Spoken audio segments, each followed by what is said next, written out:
There's also no music coming from Roll20 at the moment, so that might just be that. Oh, okay. Interesting. Ooh. There's an echo.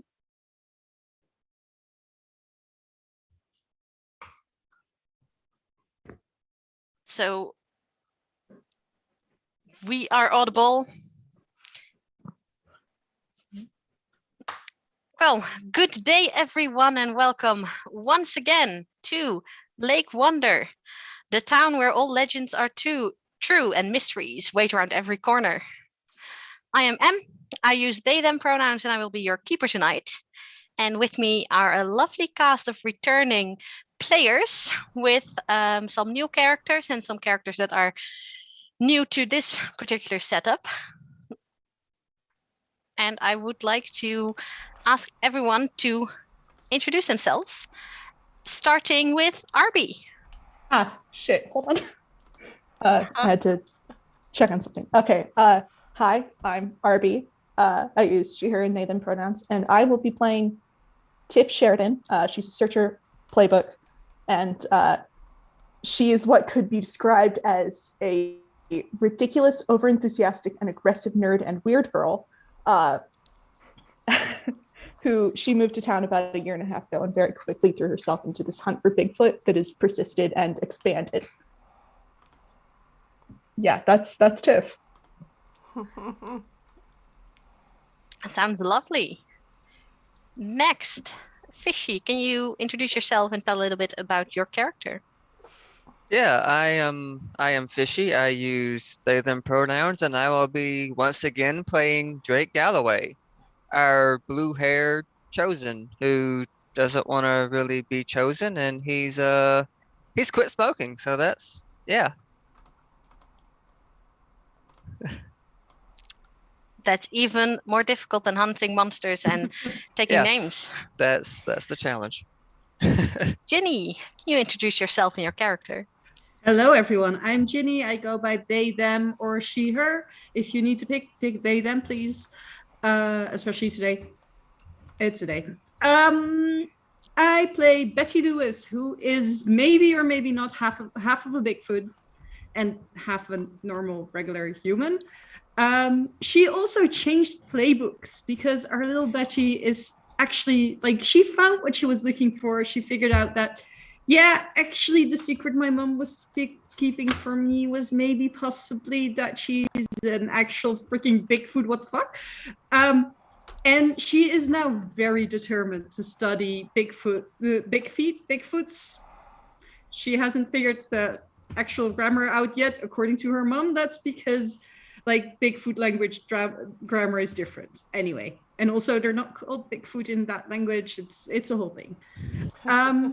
Anyway, she is a cryptozoologist now, and she focuses on, let me find it, the cryptosociology. So the way that, non-human sentient beings figure into society and how they have societies of their own and all that good stuff. So, kind of a sociologist slash psychologist for people who aren't necessarily human.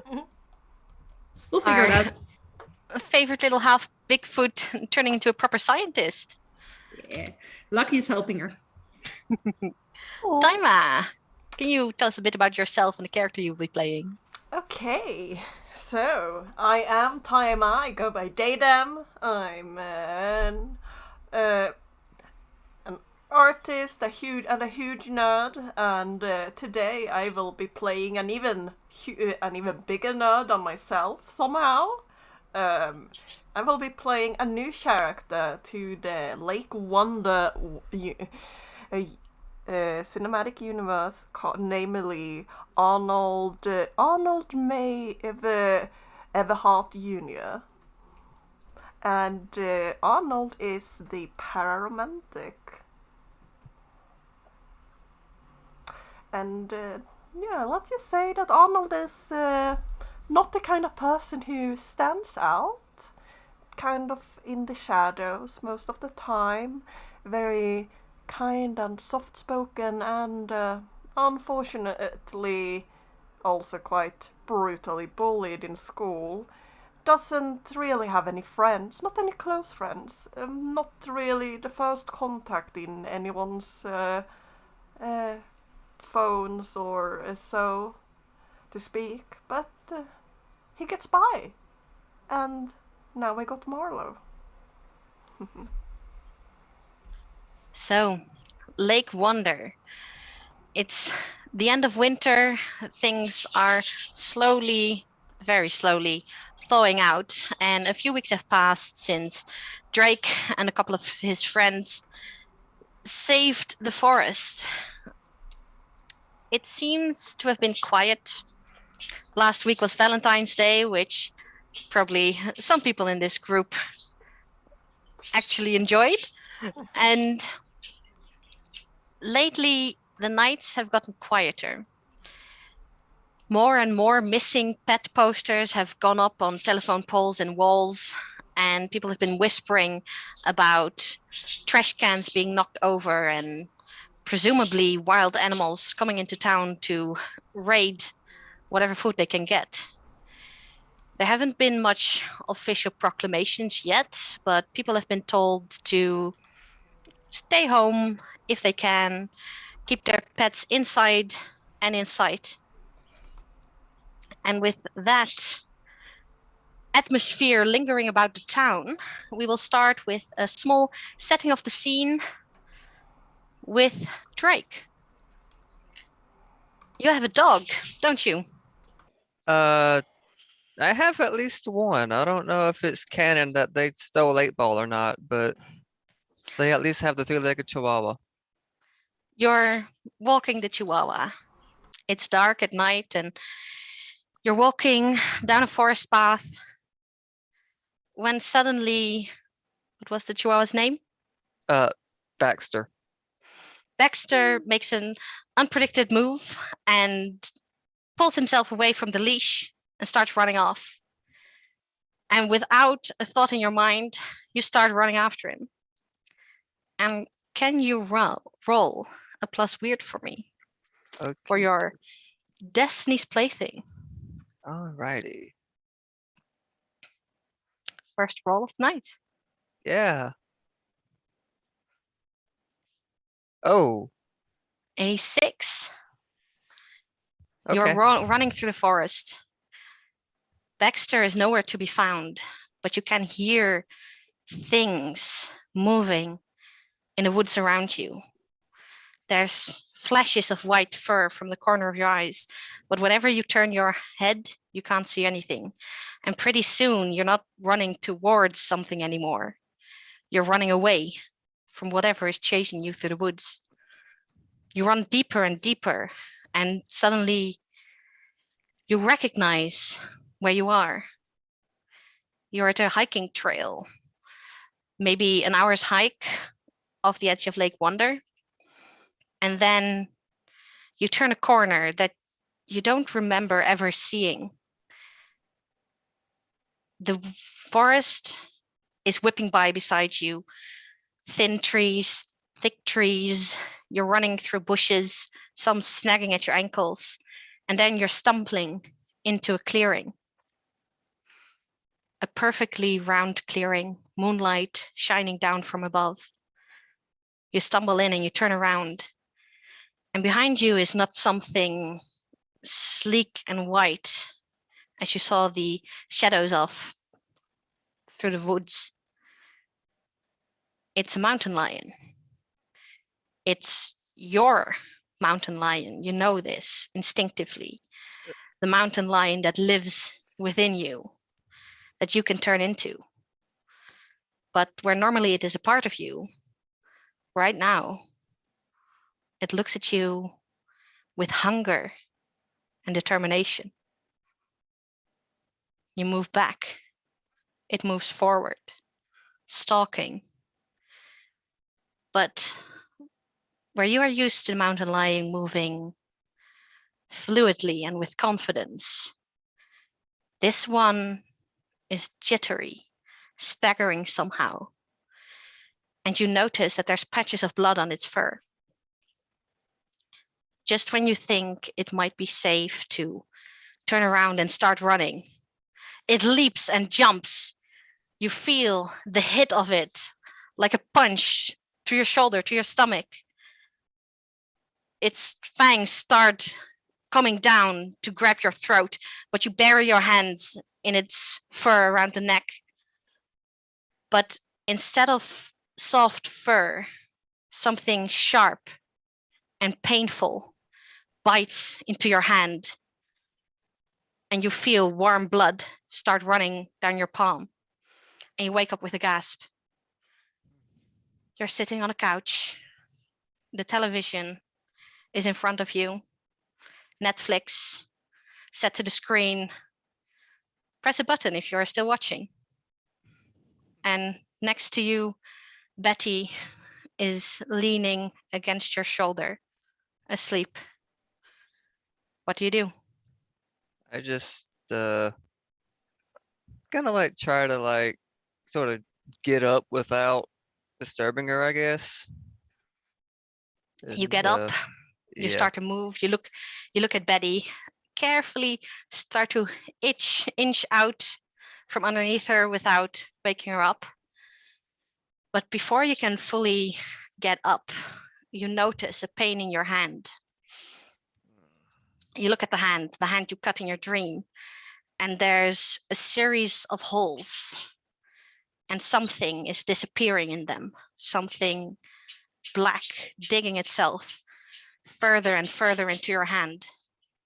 And where you feel the pain, you feel something burning and spreading through your arm, the rest of your body, like lines of fire.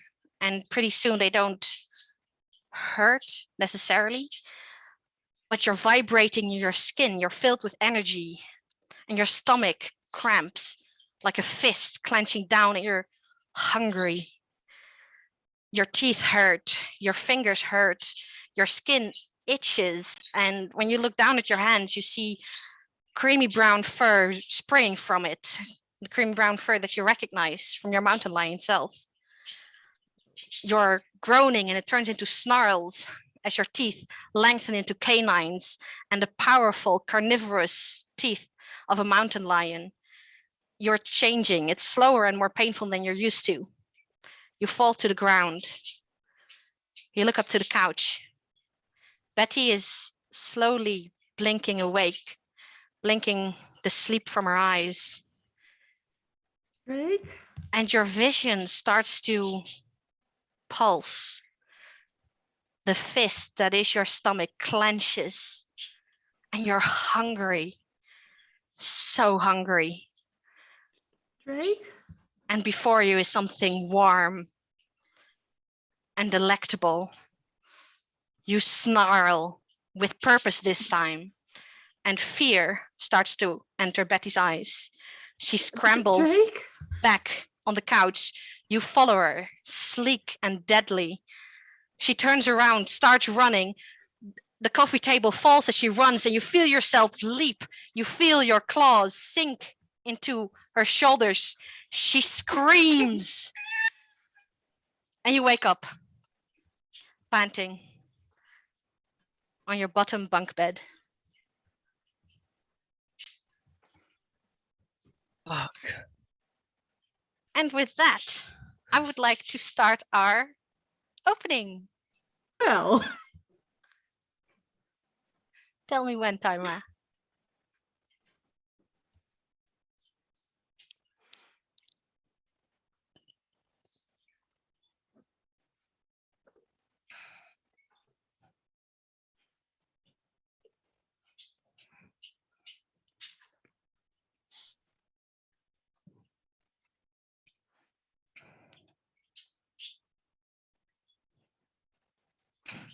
Arnold,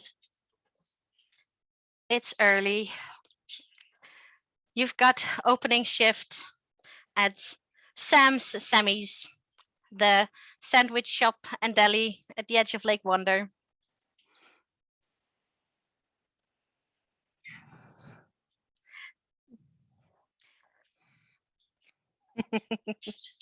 Thankfully, also, you are not alone. There's a new hire, Mac, who's been you've been showing him the ropes. He's not great at taking initiative, but once you tell him what to do, he'll do it. He's even less of a morning person. Well, he's quite a bit less of a morning person than you are. So when you meet at the store, he's got tiny little eyes and he's kind of half leaning on a broom. Yawning.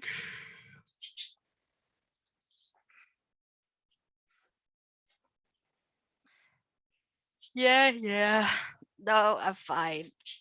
Just doing the sweeping.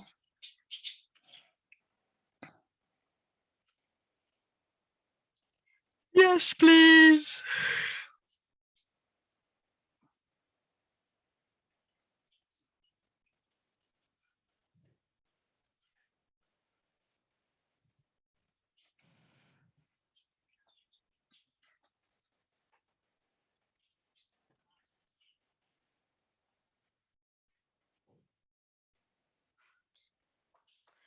As you're looking through the little kitchen and a little behind the counter area, you notice that yesterday's evening shift did not empty the garbage out as they are supposed to do. So you could either do it yourself or get the new guy to do it for you.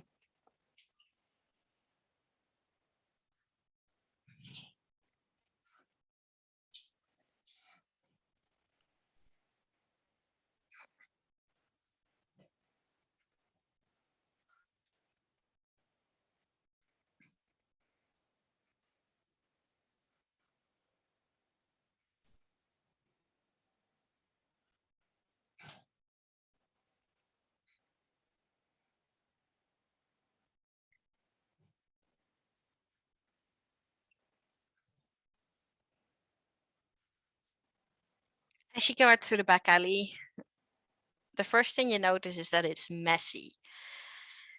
Something has strewn all the trash out from the garbage bin, and you immediately think this must be those stupid animals coming out to scavenge.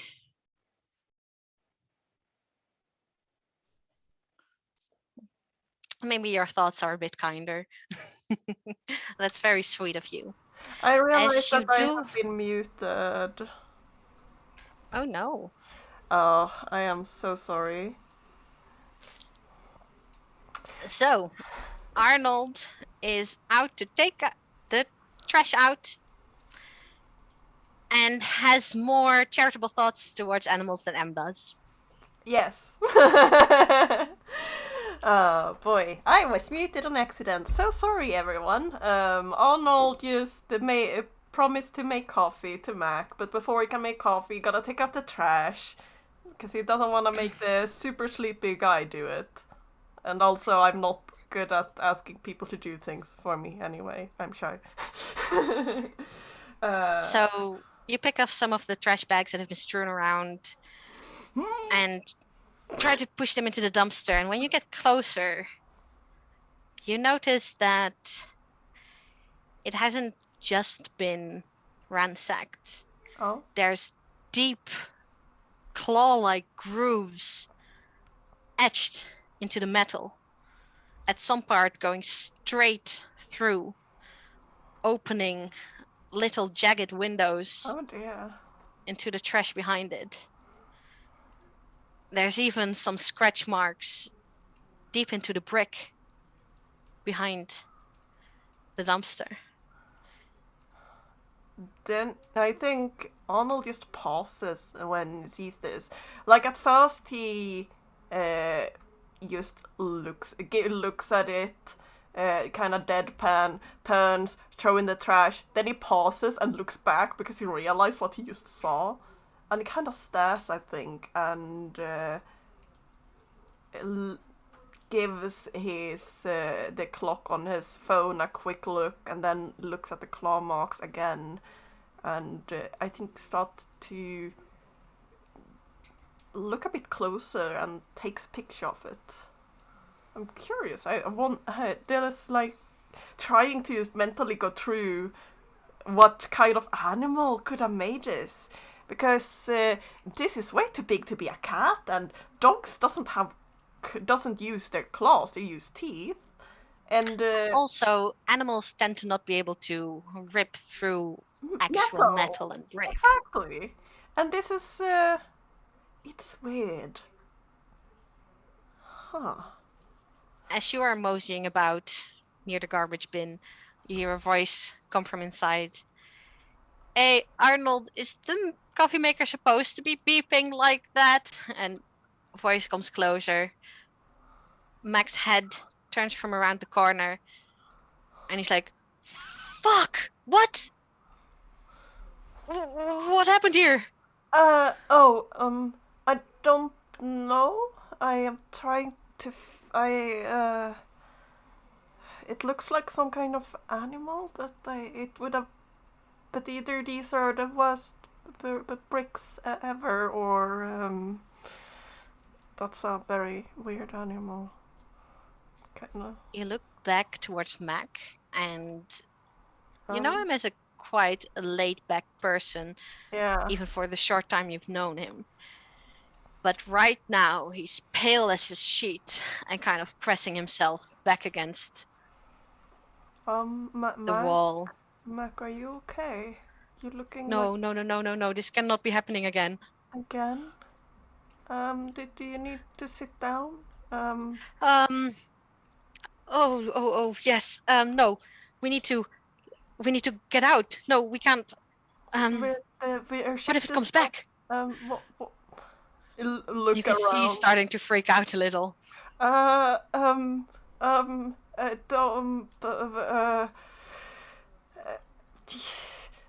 Arnold is sort of blinking and tries to sort himself out too, and then finally, like, okay, so go back inside. If the coffee machine is beeping, that just means you need to refill the water. Okay. And I'm coming in too, and sit down. Yes, don't stay alone, please. No, it will be fine. It's fine. It's fine. It's fine. We should call someone. The police. No. The police don't know what to do. The police are idiots. Arnold looks away because his mom just started to date one of them.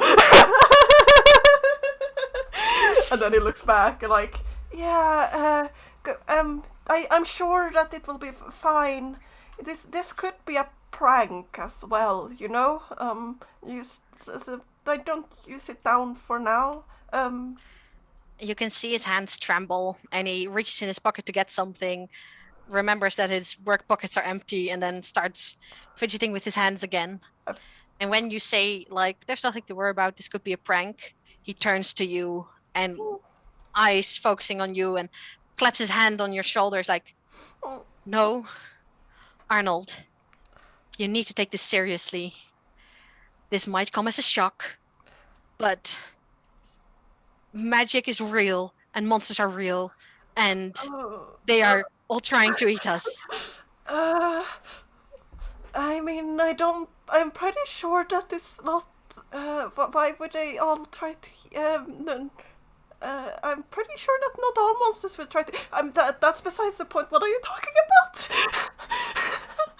There was, you know, all those kidnappings from a couple of months ago.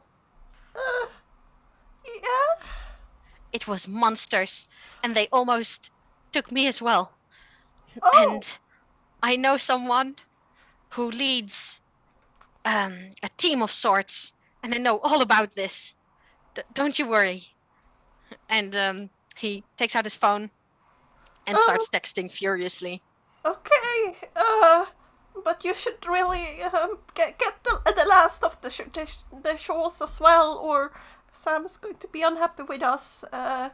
And this is more important than dishes. I'm sure. And Drake, you get a text.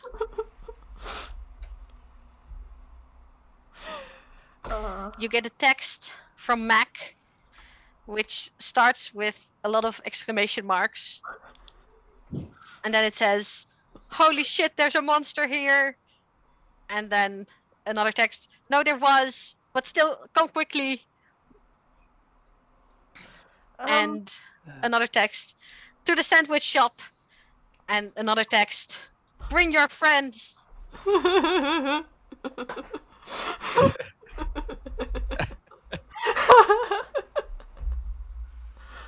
While that is all happening, Arnold looks again nervously now at all of this stuff, and is, I could I investigate the scene, like from the look I've been having while I'm looking while he's freaking out? As soon as you try to move away, Yeah. Mac's eyes fix on you, and he gets a slightly pathetic look on his face. He's like, "Please don't go alone." Oh, okay. I mean, You do get the sense that he's not going to try and stop you if you really want to go.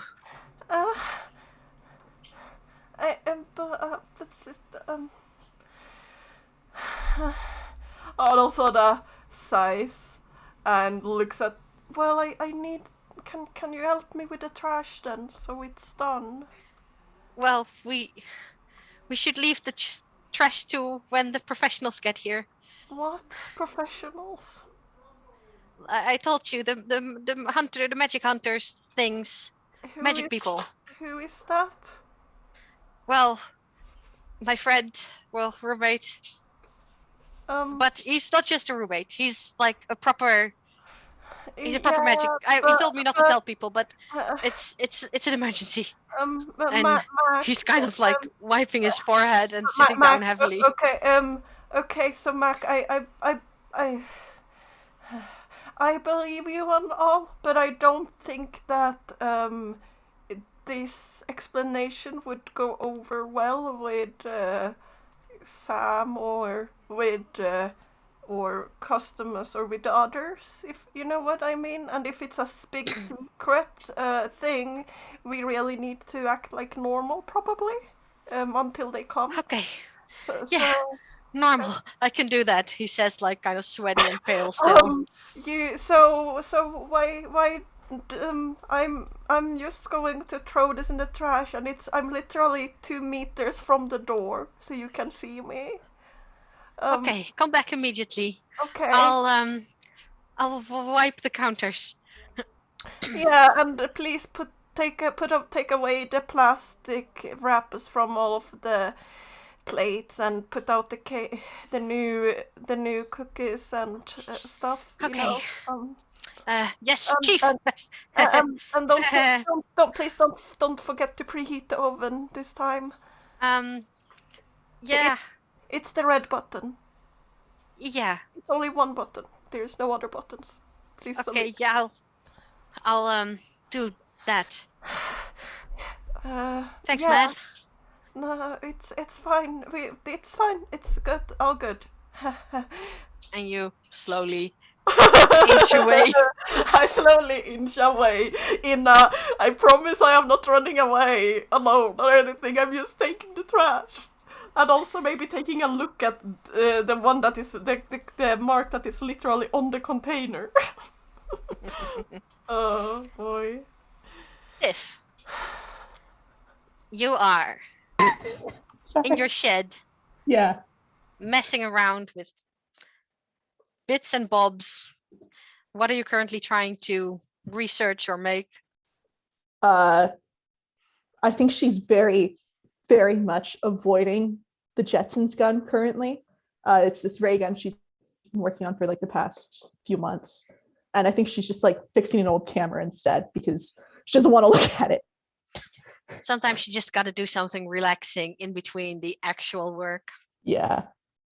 Well, as you're prying apart the camera and fiddling with the little bits of machinery, you had a container for every little screw, but you started putting them into the same container because they were closer, and now your entire system is messed up. But it doesn't matter. You know, there's an order to the chaos, and you know what you're doing. Yeah. When the police radio you occasionally tune into fizzles into life, and you hear a voice, Agent Mason here, and someone else picks up and says, "Yeah, Cliff, this is Stanley." I told you it's supposed to be Agent Mason, and you're supposed to be Carlos Horton. Yeah, sure, Agent Mason, whatever. What's up? We've got a report of the alley behind the sandwich shop, Sammy's. Joggers said they saw some trash bandied about, something with the trash can turned over. Can you check it out? Cliff, you know, I'm just on my morning coffee. Do you really need... I said, can you check it out? And you hear static for a while.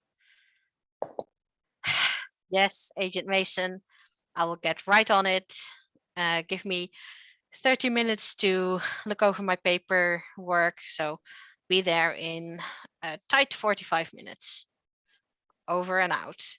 And then you don't need to say over and out. You only need to say out. And it's only useful if you said over the whole time. And then you hear another... I said goodbye. And then it's quiet again. Tiff sets down the screwdrivers she has, sets down all of the plastic casing that she's been taking apart, kind of pushes it to the back of the workbench, and just immediately starts getting up and getting ready. And like while she's getting dressed, she's like texting somebody with one hand, but then she deletes that text. And like if you look at the phone, you can see that there are... if you were to scroll up, there would be like a normal conversation there. And then somewhere around the beginning of November, it just turns into like just messages from Tiff. There's no responses. And so she's like, fine, I know this person isn't going to answer my text. I'm just going to go alone.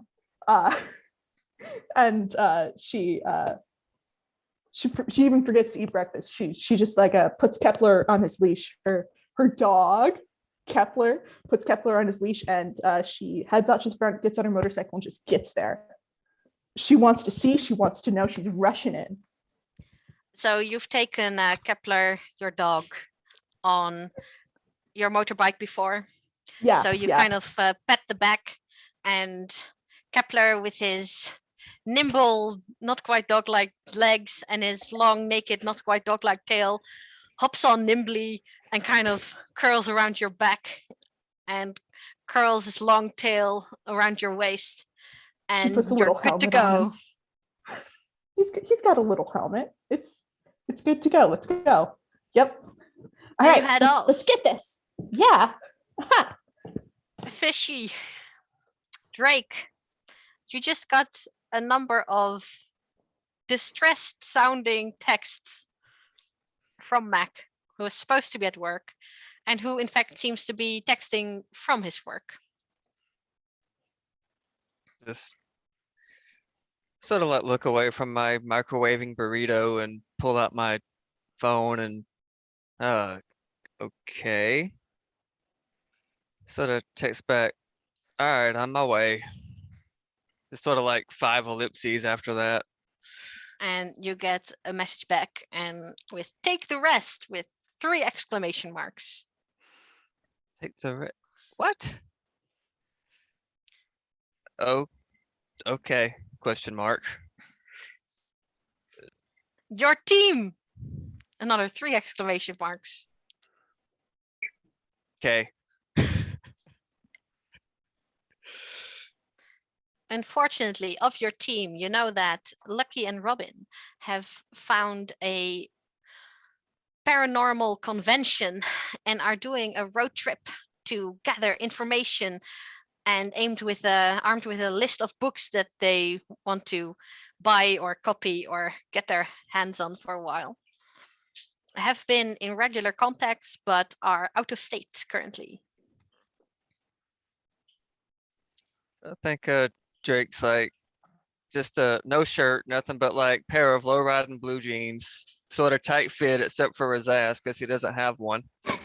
And he's just like eating this microwave burrito, scrolling through his contacts. Let's see, out of town, unavailable, out of town, unavailable. So sort of bites burrito. To the phone, just sends a text to Betty, of course, because he knows she'll make it. There's a shit at the sandwich shop. Meet me there in, I don't know, 30. Stand. Oh, what's going on? It's like, I don't know. Mac is hysterical about something. Is he okay? I guess? Question mark. Worried face, worried face, worried face. Be there ASAP. Then sort of take another bite of burrito, scroll through contacts, say, pull up Tiff.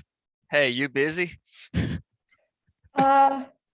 Tiff is probably driving at that point. So she wouldn't answer. Of course. Listen, she's irresponsible generally, but not when it comes to driving. She likes having control over the bike. Don't text and drive, people. I think after about 3 minutes, Tiff's phone is gonna ring.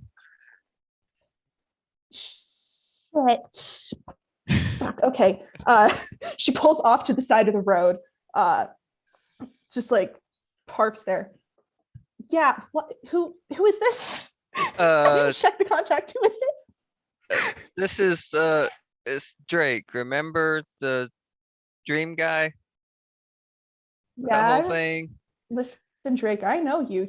You're dating Betty. I know you. Yeah, you don't have to introduce yourself as the dream guy every time you talk to me. Well, you're the one who asked who this was.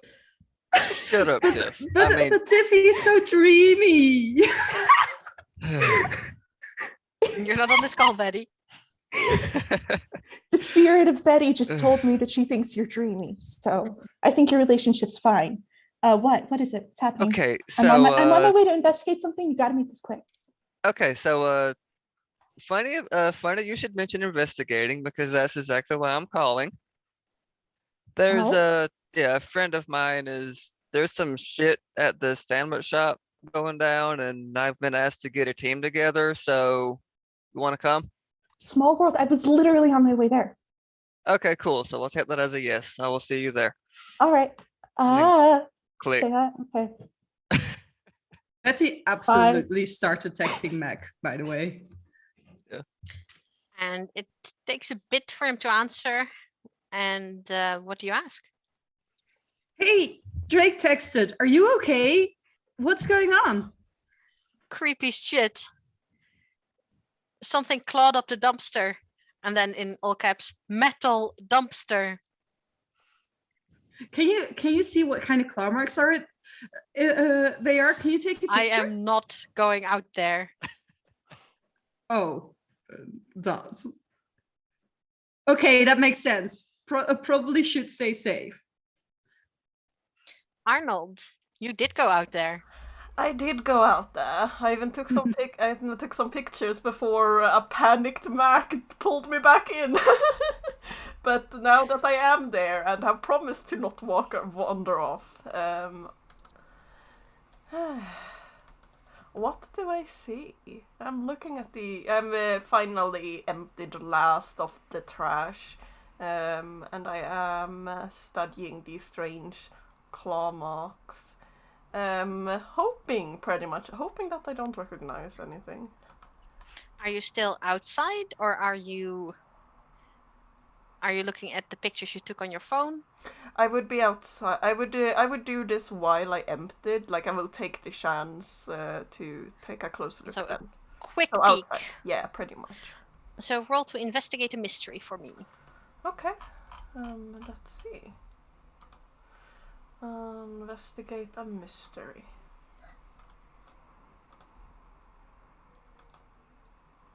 A 9. 9. That's a mixed success, so you get to answer me. You have to ask me one question from the list. Okay.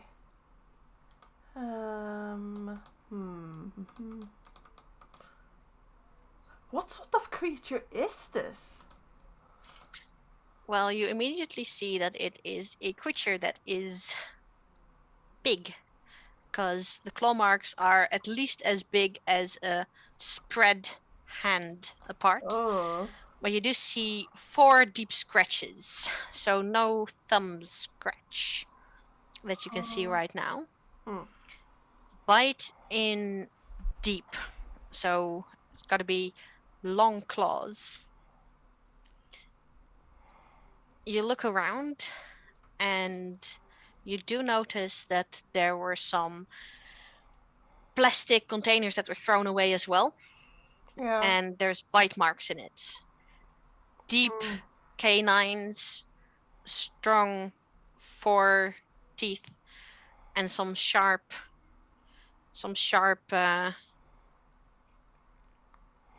molars is the word I'm looking for. Some sharp molars as well.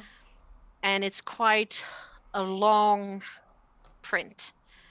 So doesn't look like a big cat or anything. Yeah. So from looking, you think you're either looking at something that has the teeth and claws of an enormous wolf, or perhaps a very big bear, something with a long snout. Yeah. A long snout, yet the kind of claws that can claw into these things, because canines, I know, doesn't even use their claws for fighting, or very little. Yeah, So bear could be the closest. Yeah. But even bears don't shred through metal like this. But that's about the size you're looking at. Yeah. I think Anna like stares at this for a while, and then sort of, the thing where the hair rise in the back of the neck, and he shrugs a little bit, thinking that no, it's just because it's cold, and then thinking about Molo and getting a bit worried because Molo is out there. And then looks to the door and hurries back inside to make sure that nothing blows up in there. Mac promised he would be setting things up, but instead he's kind of sitting in a chair and leaning his head Oh no! in his hands. We are supposed to open in 5 minutes. Yeah, well, it's Sunday. It'll be fine. There is a line. He points to the door, like at the people who are waiting for it to open. Okay, we'll just tell them. Okay, and he stands up and he starts very messily cleaning things and putting things right. Yes, you just do the cleaning bit. I'll fix the rest. Arnold hurries off too, so that the little sandwiches and stuff doesn't get messed up. So putting everything nicely in order. Tiff, you're very fast. You're nearing the sandwich shop. You know there's a front. You can see not a big line, but a couple people waiting for it to open to get their morning sandwiches. Do you go through the front or do you want to go to the back? I think Tiff would immediately go to the back. Listen, she's here on a mission. She's got to get in there. Zoom past the people at the front, almost running over one, kind of curses at you. Sorry. Damn teenagers. She flips him off. It's the whole thing. Sorry. Get a confused head shake, and then you zip around the corner and you go into an alleyway. It's kind of narrow, pretty long, and dirtier than usual, with a bunch of trash thrown around. Okay, interesting. And there's no visible creature here, is there? No. All right.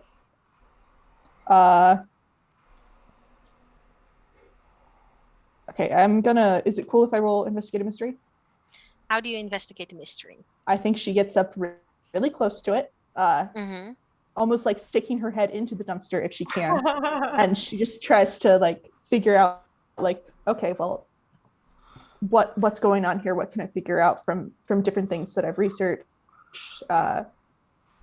Sounds good. Is a Bigfoot? Is it a Bigfoot? Roll to Who knows? investigate a Let's see. mystery. How long before me and the Mac freak out because we hear something in the trash out there?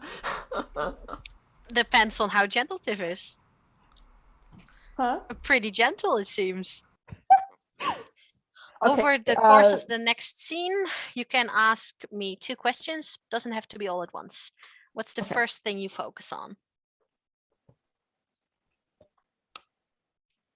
Where did it go? So you look at the pattern of trash, and you immediately notice that some of it has been put back in the dumpster, because you can see some torn trash bags with more trash heaped on it, scooped in, and a fresh full trash bag on top of some of the ones that were ripped open. So someone has been here. A mystery. Who can it be?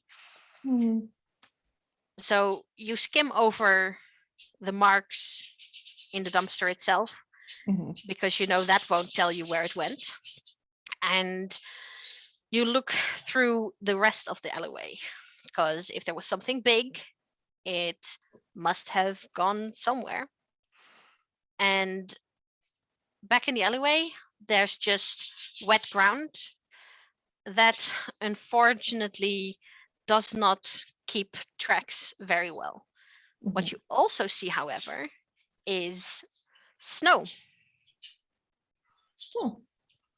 And what you get is deep, large marks around yay big,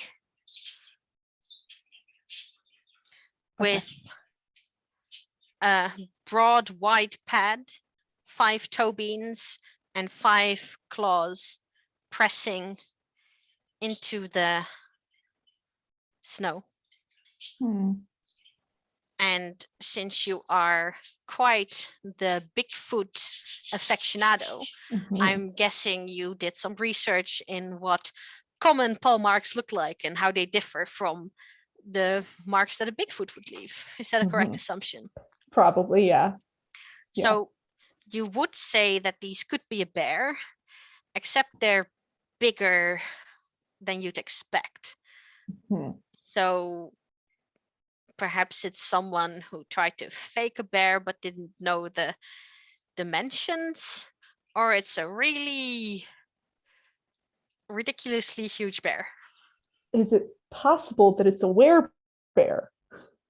Anything is possible. Anything is possible. Okay. I'm going to hold my second question just for now. And yes. Yeah. Drake and Betty. How speedy are you trying to be? ASAP. Like, I know Drake said half an hour, but Betty is just, as soon as she can, getting there. So on the mopeds, toot toot. Arnold, you're still cleaning up the last bits and bobs when it's supposed to be opening time. Yeah, I'm so stressed. Mac is also stressed, but for a different reason. Yeah, I know. And I keep having to tell him, no, don't. And careful with that. Please. Do you open when it's time, or do you want to take a bit more time to get everything prepared? Arnold looks around at everything that is, and he kind of focuses on making sure that the most important things are in place. In other words, that the counter looks nice. Coffee is the regular coffee is brewed and ready, and that all the machines for other coffee drinks are like turned on, and the tea and so on. And then he like brushes himself off and goes up. It's probably like a minute later than it's supposed to be, but it's a passable opening. even Yeah. if Max still has some cleaning to do on the floor itself and some chairs to put down. So Mac is putting down chairs in the corner, but you flip the sign, and there's a couple Yeah. of regulars that come in. They know Yeah. you, mostly people who drop by here before going to work. Mm. They say a quick hello, get their coffee, get their regular sandwich. And then, of course, there's Alice Clay, who's a sweet old lady who you kind of have the idea comes here more for the company than the actual food. Oh. She's like, "Oh, good morning, darling. Good morning, Alice. Oh, so good to see you work again. How are things?" It's quite all right. You wanted the usual, "Oh, yes, that's fine, but no need to hurry. of Ever course. since retirement, I have all morning. So, how's your mother doing? Is she still dating that nice policeman?" Yeah, I think she's been seeing him for a couple of months now. He Oh, must shrugs be. awkwardly. Is that quite a challenge for you having a new man around the house? Uh, no, mom can do whatever she wants. That's nothing. Oh, well, then you don't have to be the man of the house anymore. Though I'm sure you are very responsible. And she kind of pats your hand. He smiles awkwardly and holds and he gently puts down like the little brick with the new freshly brewed tea that he prepared for Oh, her. yes, thank you, dear. And don't you think it's time to get a haircut, though? It's getting a little bit shaggy. Oh, you look like my grandson. He always listens to that music with the long hair. Oh, Well, not the music, the musicians. They have long hair. I don't understand all that newfangled business. may, You've got such a pretty face, and she pats you on the Uh, cheek. You don't have to hide it. I'm not trying to. Oh, yes, of course. That's lovely. Well, tell your mom I said hi. And she picks up her tea and her food. Bye, I- dear. Yeah, please enjoy. Bye, dear. And she calls to Mac in the back, who kind of half-heartedly waves, but sticks to his like sweeping the same square meter. looks after Floor. her like because she is like, huh. Okay, she's not. So she's not in a. Okay, so she said bye. That means she's not going to take her usual place, but back in the corner. She's probably going to the bookstop, so I don't have to go over and talk to her all day. It's a 50-50, especially on a Sunday. Especially But on a today it Sunday. seems you're in luck. Though after the morning rush, it usually quiets down for a bit, and this is not much of a morning rush. It's No, not on a Lake Sunday. Wonder is not a very rushy town. On Sunday. But today, you do see another customer coming by, quite a bit younger than usual customers, on a moped. Oh. And Betty, do you take the front door or do you pass the front door and go to the back? Front, because like I got no information except to come here. So I'll be driving just like the speed limit or slightly over that, like the slightest bit. What but kind of helmet obviously- does Betty have? I think it was one of those very simple white ones, but then there's all kinds of stickers and stuff on it. Of course. And it's like this weird mix of stuff that's very much like bats and gothy things, but also like very cheerful little flowers and like and unicorns and stuff like that. Oh my god. Adorable. So you park your moped in front, clip off your helmet, put it underneath your elbow. I look quite rushed. I'm like quickly pull together, and you ding-ling-ling go to the front door. Mac. And Mac's head snaps to you, and he immediately starts walking to you. Betty, oh, you're here so fast. Where's Are Drake? you okay? He's coming. He's just. I think he's.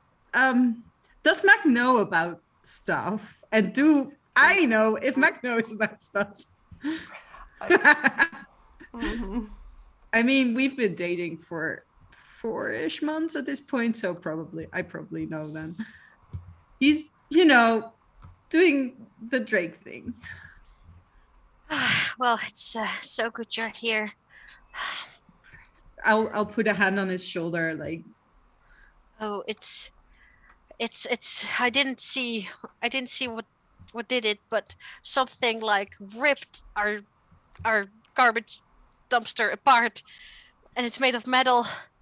And well, Arnold went out back, but he came back. Betty, this is Arnold. Arnold, Betty. We go Hi. to same class. Hi, Arnold. Hi. Hi. Betty is part of the crew I was talking about. The The professionals. Yeah, or kind of like that, I guess. Yeah. Sorry for barging in like that. Hey. Yeah. Max said something about Outback. Is it okay if I go Outback? Out back. We. I can buy coffee first if I need to buy coffee first. Like when you have to go to the bathroom and you have to buy coffee first. But maybe I don't. How does We that work? usually don't charge coffee to look at the trash, but Oh yeah, probably.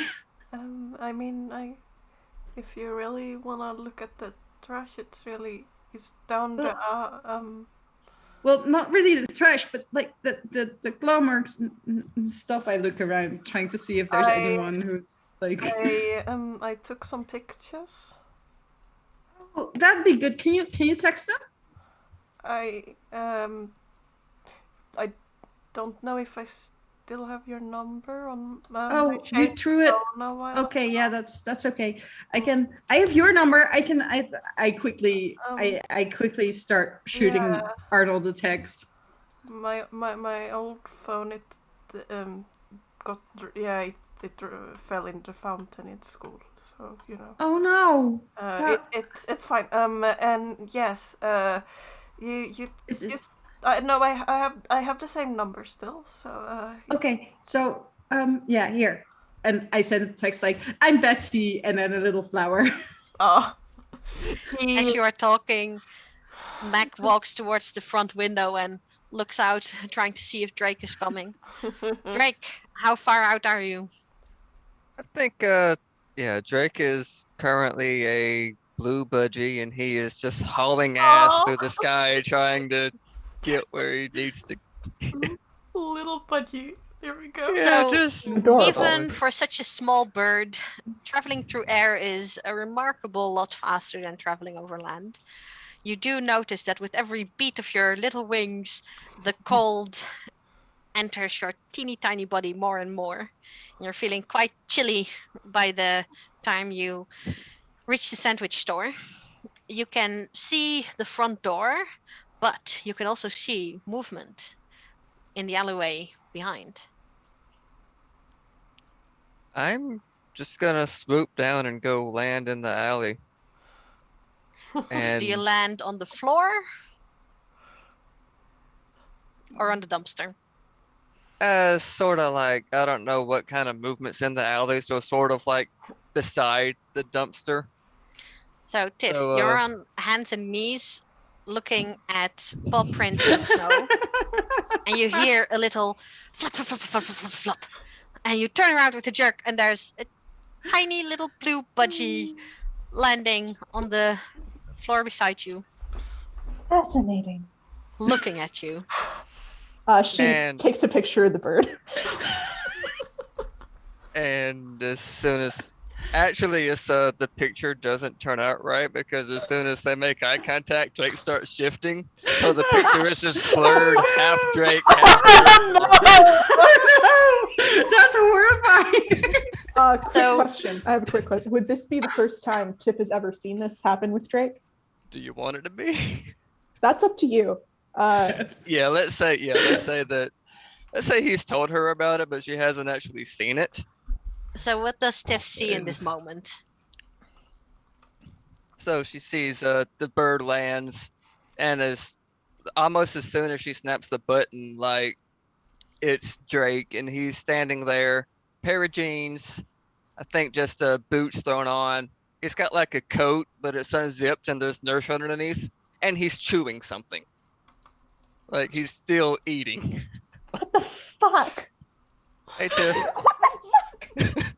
Oh my god. Oh my god. I did not expect that.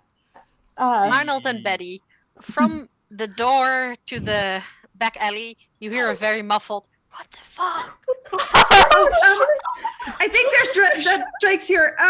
Yeah. Excuse me, and I'll rush behind the bar and then stop, like come to a running stop and go like, sorry, just gonna. I'm probably not supposed to be here, but I'm gonna go No, that it's way. fine. Mac says and lets the customer behind the counter and into the. Arnold glances at the few customers who are still sitting there, hoping that they are not seeing the commotion, noticing the commotion. No, the customers that were waiting, they all got their food and left because they were on the way to work. Oh god, Sunday work. So It there's no had one, its sitting down at advantages the that it moment. was still a little dirty there. Everyone's like, I'll Maybe take next it time. to go. Arnold sighs and makes sure that the little pling-a-ding thing is there so that he can hear if anyone shows, and walks back to see what on earth they are doing. Honestly, the As fact you that you're walk- shirtless is more bewildering than this thing I found. It's insane. So as you're walking Right. through the back door, you notice that Mac is not going out, and he's just like, I'll man the counter. Someone has to do that. I'll not go into the creepy alleyway. Just let them do their work. They're professionals, though I don't. That Tiff? Whatever. I'm just staying inside, and he heads back inside. And looks after them, and then looks back to whatever is going on in the alley, uncertain. Betty is bright red, staring at Drake without a shirt, and like seems to be torn between. I have a jacket on. It's open. Wait, did he That was just put on open. a jacket and didn't actually put on a shirt? Is that what you're telling me? Yep. Okay, Arnold also turns red and turns around and walks back inside. Arnold and Betty's eyes meet, and then they grow even redder. Yeah. Probably, and he just walks back inside like, okay, nope, I don't know what's going on here, and he's gonna go and freak out inside instead. Can you just Drake? Can you just? Yeah, okay. I just sort of shrug and zip the jacket like 3/4 of the way up, like there. Thanks. It was kind of distracting. Hi, Betty. Okay. Hi, Div. Hi. Yeah, okay. Anyway, let's how are not. you? Yeah, that's not. Okay. Anyway, there's this paw print in the snow here. Take a look. I You run hear in. this, Arnold, so you do get the sense that they spotted something you didn't. So, I did get here a little earlier because I was already on my way here because I was listening to the police scanner again, as I want to do. And so what I saw is there's new trash in the dumpster, but now that I see there's people working inside, I think I could probably put together what happened there. And there's the marks, and there's well, look at it. It's like a bear but bigger, right? It's huge. Yeah. What the fuck is this? Do I know if this is what Bigfoot tracks actually look like? No, probably, right? Because their tracks are sort of I more mean, you less have less seen elongated. you have seen your mother's feet before, Yep. and they don't Just seem to have checking. giant claws. Exactly. I was just checking. Yeah. And I think it's very possible that this is a werebear, but I'm going to ask God. Could it also be a wolf? I don't know why. Picture, send it to Danny. Where was Danny again? Just for reference. I don't know, what day is it? It's a Sunday. Yeah. Probably asleep. You don't get an answer. Picture, send it to Benny. Were you behind the sandwich shop last night? You can do some, picturing in your mind. You've seen Danny transformed. They weren't this big. Okay, good to know. Okay, I know Arnold already asked what sort of creature is it. Can I spend my second question and ask again, knowing this paw print, like based on the paw print? Can I figure anything out about it? So what is the next question? What sort of creature is it? So the same. As you're looking for this, as you know that there's this paw print, you head out a bit further, and there's less distinct paw prints. You did find the prettiest one, but you do notice distinct front and back paw prints. Okay. So, it's something walking on all fours, and you do notice a bit of clumped brown fur and some small droplets of blood, which gives you the sense that whatever was here was injured in some way. It doesn't look like this was the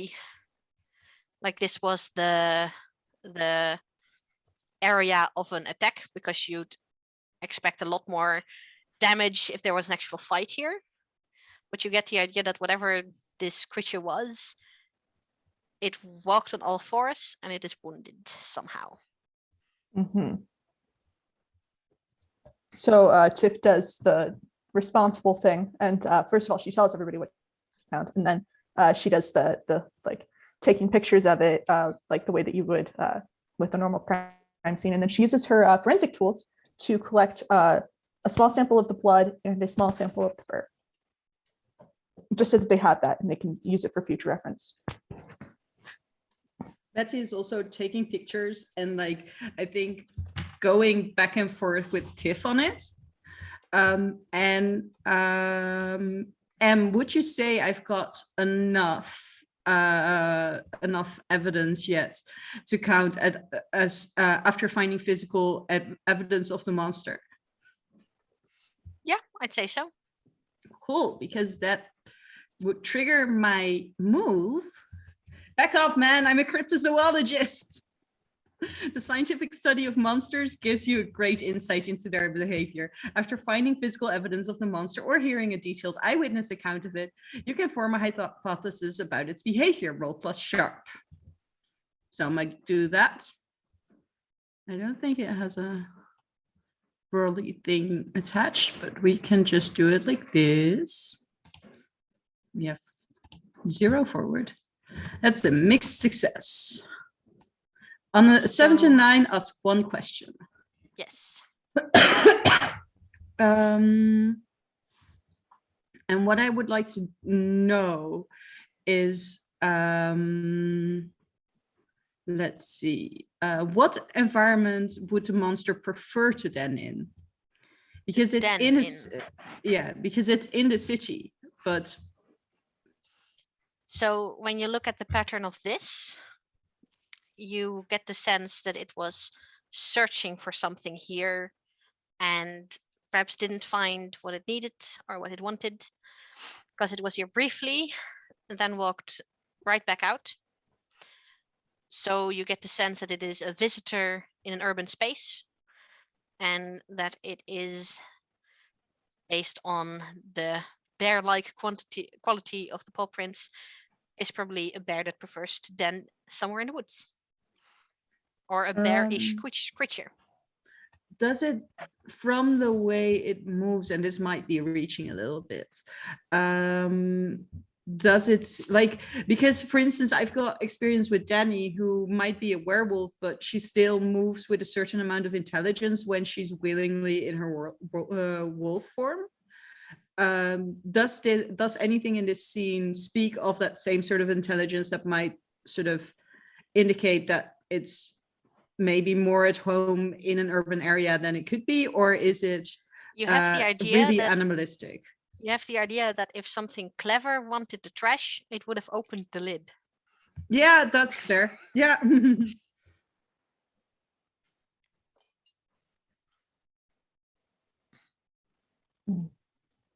Especially something that big. Arnold, there's all these people that you kind of know at your work, and then they don't seem to be leaving. Yeah, that sure is a thing. Arnold, like, every so often goes, to the counter, checks things, goes back, glances out back, grimaces, glances to the door, glances out the window, listens in a bit probably on what they are talking about when they are muttering about how it doesn't seem like this, and it's probably not a Bigfoot, and blah blah blah. And it's like, what? They actually know about monsters? What the fuck?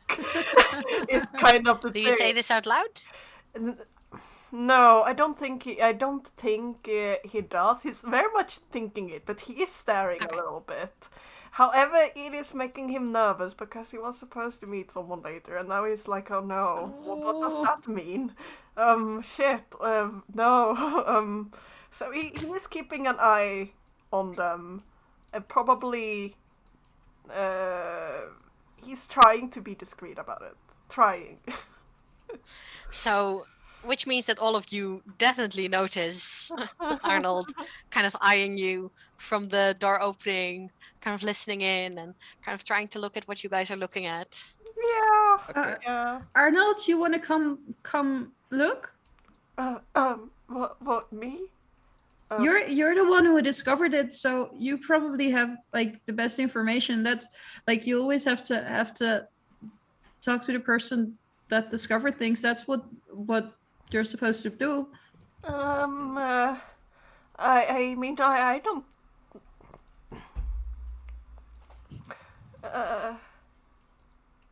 He awkwardly looks from one to the other person and then glances into the alley and shrugs slightly. I don't know. I the I saw the claw marks and the bite marks in the thing. I mean, it's a. I can kinda get the sense of what the shape of it is, I guess. But I don't think I know much more than you guys do. Here, come look at the paw print. The paw print? Yeah, it's come look. I already got a picture, so it's fine if somebody falls into it. Okay, I guess. He grimaces. Yeah. Arnold is not good at saying no to people, so he walks out finally, and takes a close he passes by the claw marks, glancing at them, and then moves over to the prints in the snow. So as they are excitedly repeating what they figured out so far together, you do get a sinking feeling in your stomach. Oh no. Because Marlowe lives in the forest. Yeah. And sure, they hang around mostly at the lake. And last time there was weirdness in Lake Wonder that you knew about, it was confined to the city. But if there's a big monster running around in the woods, Yeah. your friend could get in We trouble. go. Yeah, that is what he's thinking of right now. And Mala looks at all of this. He's surprisingly got a very good poker face, so you guys wouldn't most likely, unless you specifically try for it, would it? Oh, it just looks like he's looking at these things. It's a little bit interesting.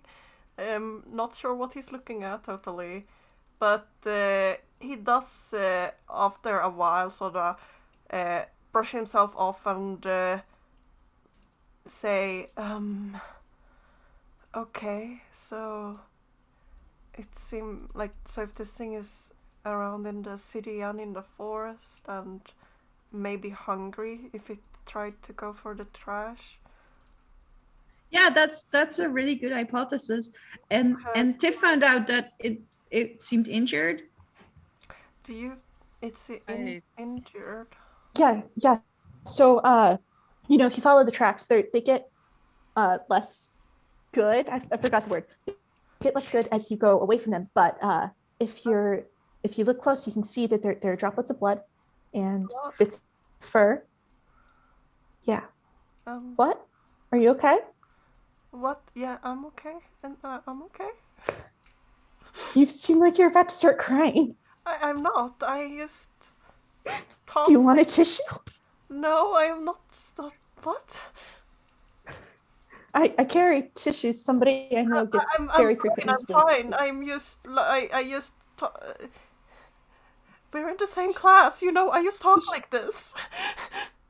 I don't know. I don't think I've ever heard you talk. I guess I don't talk a lot. He talks. He was on the science school, or was that before you joined? That was, but I joined because he quit. Remember? Drake, what did you want to say? Right. So think while this is going on, Drake just kind of turns into a dog and starts sniffing the area.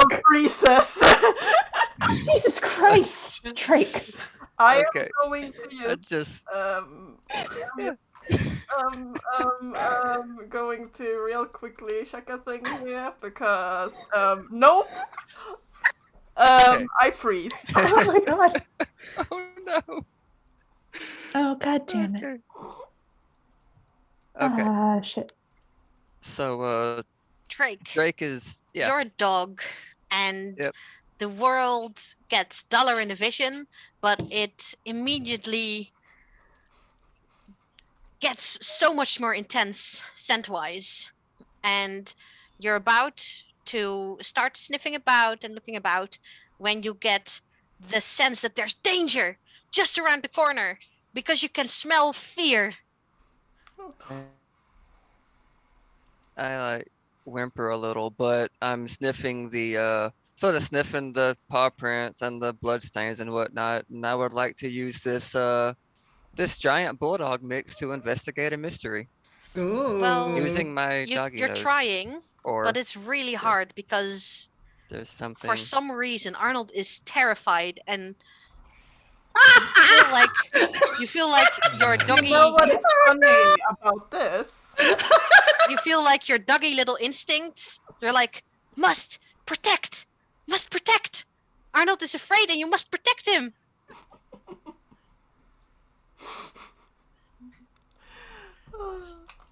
What do you do? Okay, so I'm just gonna.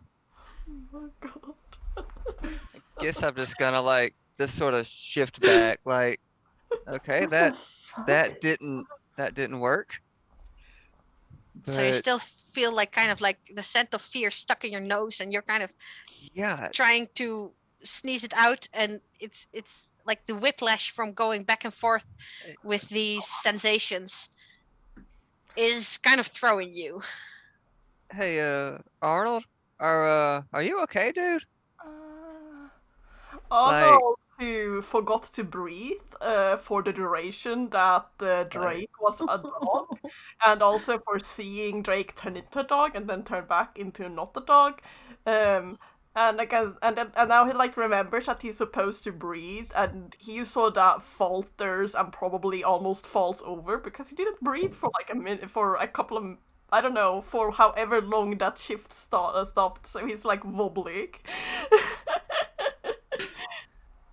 Can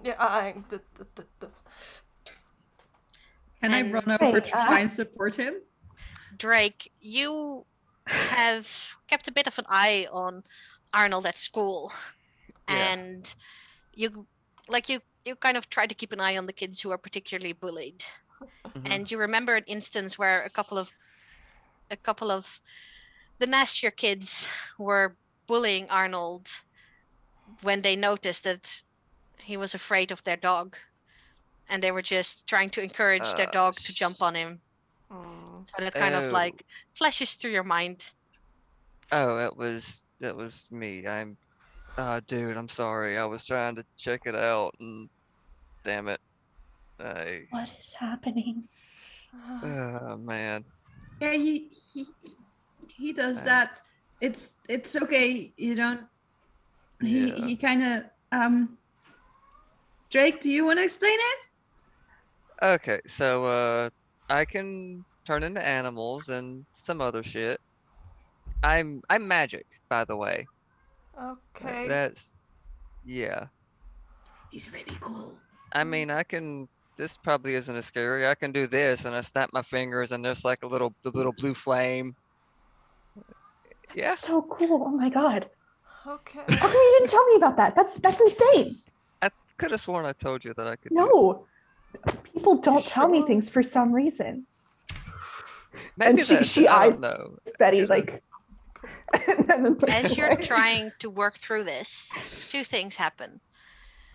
One, Arnold, Yeah. the amulet that you wear around your neck under your shirt Mm. kind of hums against your skin. Yeah. Can you roll your weird move for me? Oh boy. Here we go. Oh, I forgot to actually click the thing, but there it is. Oh, that's Weird an is weird. That's an 11. That's a success. So you get a clear sense of cold, rushing water, and then an echo of the panic you felt just moments before, Mm. and a sense of question and a sense of hurry. And you kind of translate this into your mind that someone is now hurrying towards you, Oh no. but because you rolled a full success, you can send calm vibes. Yeah. Arnold sort of fumbles a bit because he's still a bit dazed after what just happened, and I imagine kept steady because Betty came over and put a hand on his shoulder so he wouldn't fall over or something. And he kind of fishes up this little necklace that he has been hiding inside, and what you see that he fish up is this perfectly round, pitch black orb that doesn't really reflect any light whatsoever somehow, and he kind of picks it up. It looks like it's like a tiny bead almost about wow, my finger doesn't want to show this side. Other side. And he kind of holds it and like hugs it in here between his hands, and he does send back like something calming in a sense of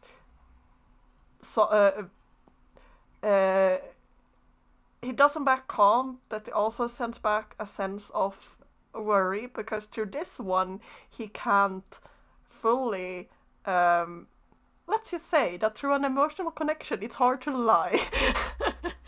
And the though the worry is more directed towards Marlowe.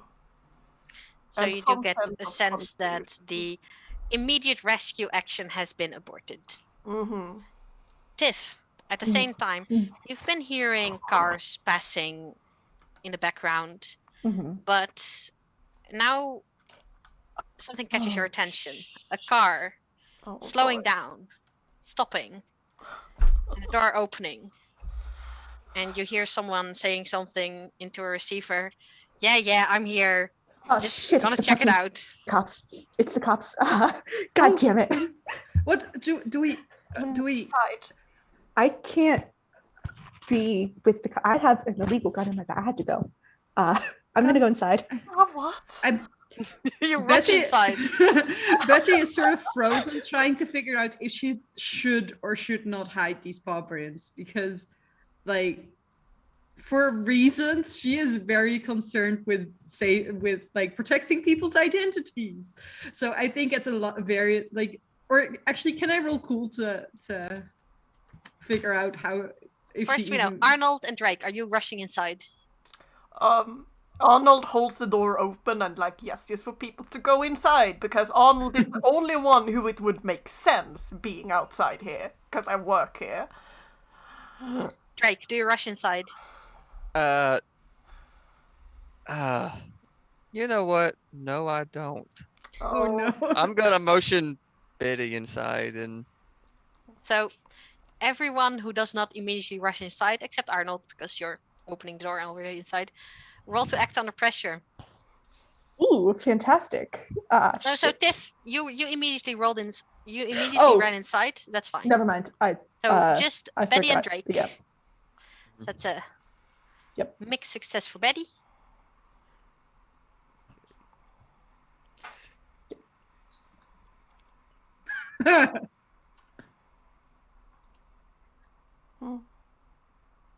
So Betty. oh shit! Fuck. Damn! Oh my What god. is with me today? Oh my god. So I think what happens, Betty, you are in dubio whether you should erase these footsteps or not. But before you can decide, time's up. You start to move. Maybe you don't even know whether it's toward the footsteps or not. Drake grabs your arm. The both of you turn and run. Drake is still looking at you and runs full force over a trash bag, slips, crashes, takes you with him, and as a cop is rounding the corner, the two of you are lying on the ground, covered in scattered trash. Can Arnold, I? you have a split second to either close the door or step outside.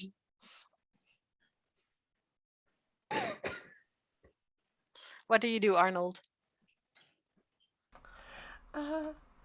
What did you say? I have a split second to either close the door or get outside or leave the door open. Basically, you can choose where you are at the beginning of this interaction.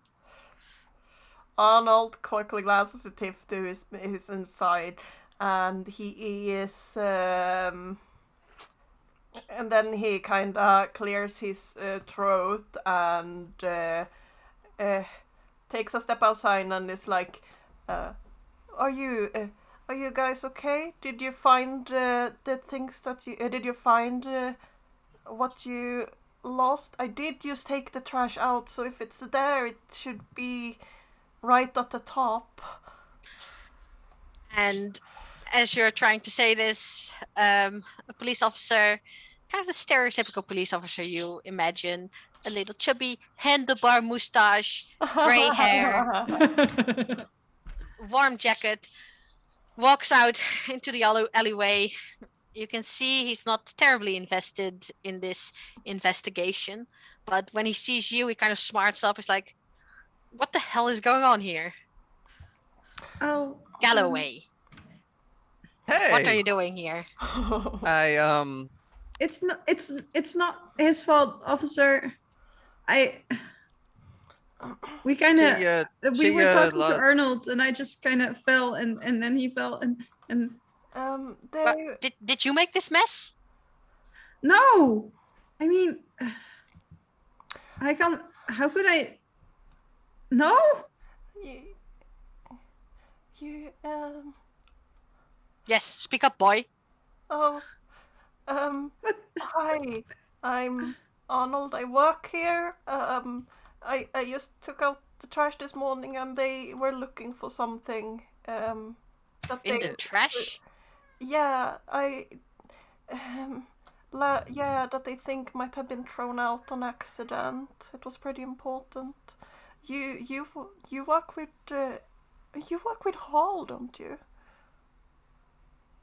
Yeah? Oh. What about it? No, I just recognized you. He been seeing my mom for a while now, so. Oh. You're Schuller's kid. Everhart. Everhart. Is. Everhart.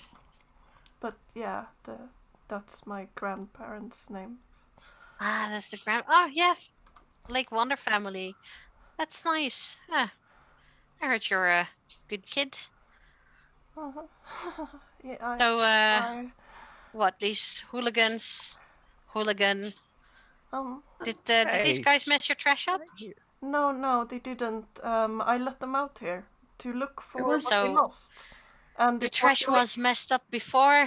Only we got a call from a jogger saying that the place was messed up. That must be from. It was like this when I went out to take the trash out, but we were a bit late with opening, so I couldn't exactly spend time cleaning in the alleyway. Well, guess I'll have to investigate this then. And he starts walking up. If you say that it was a problem. Oh, It was a Khalil note, looks- officer. He looks to the others in because he's a bit unsure what he's supposed to say. Well, yeah, it was messy, but we do have a problem with raccoons. And he kind of pauses. You get the sense that he's kind of looking for an excuse not to have to hang around in a stinky alleyway. So, did you see anything out of the ordinary, or was this just raccoons and can I leave? Could you? It would be really nice if you could help, actually, because like there was this note and it was really important, and it's somewhere in the trash, and if you could help us go through the trash, that would be really nice. I'm sure it was just raccoons or the possum.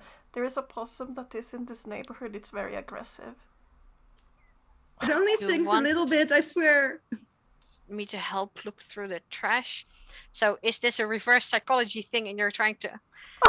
Yep. So, one of you can choose, since I get the sense that you're trying to get him to just shrug and walk away again. Mhm.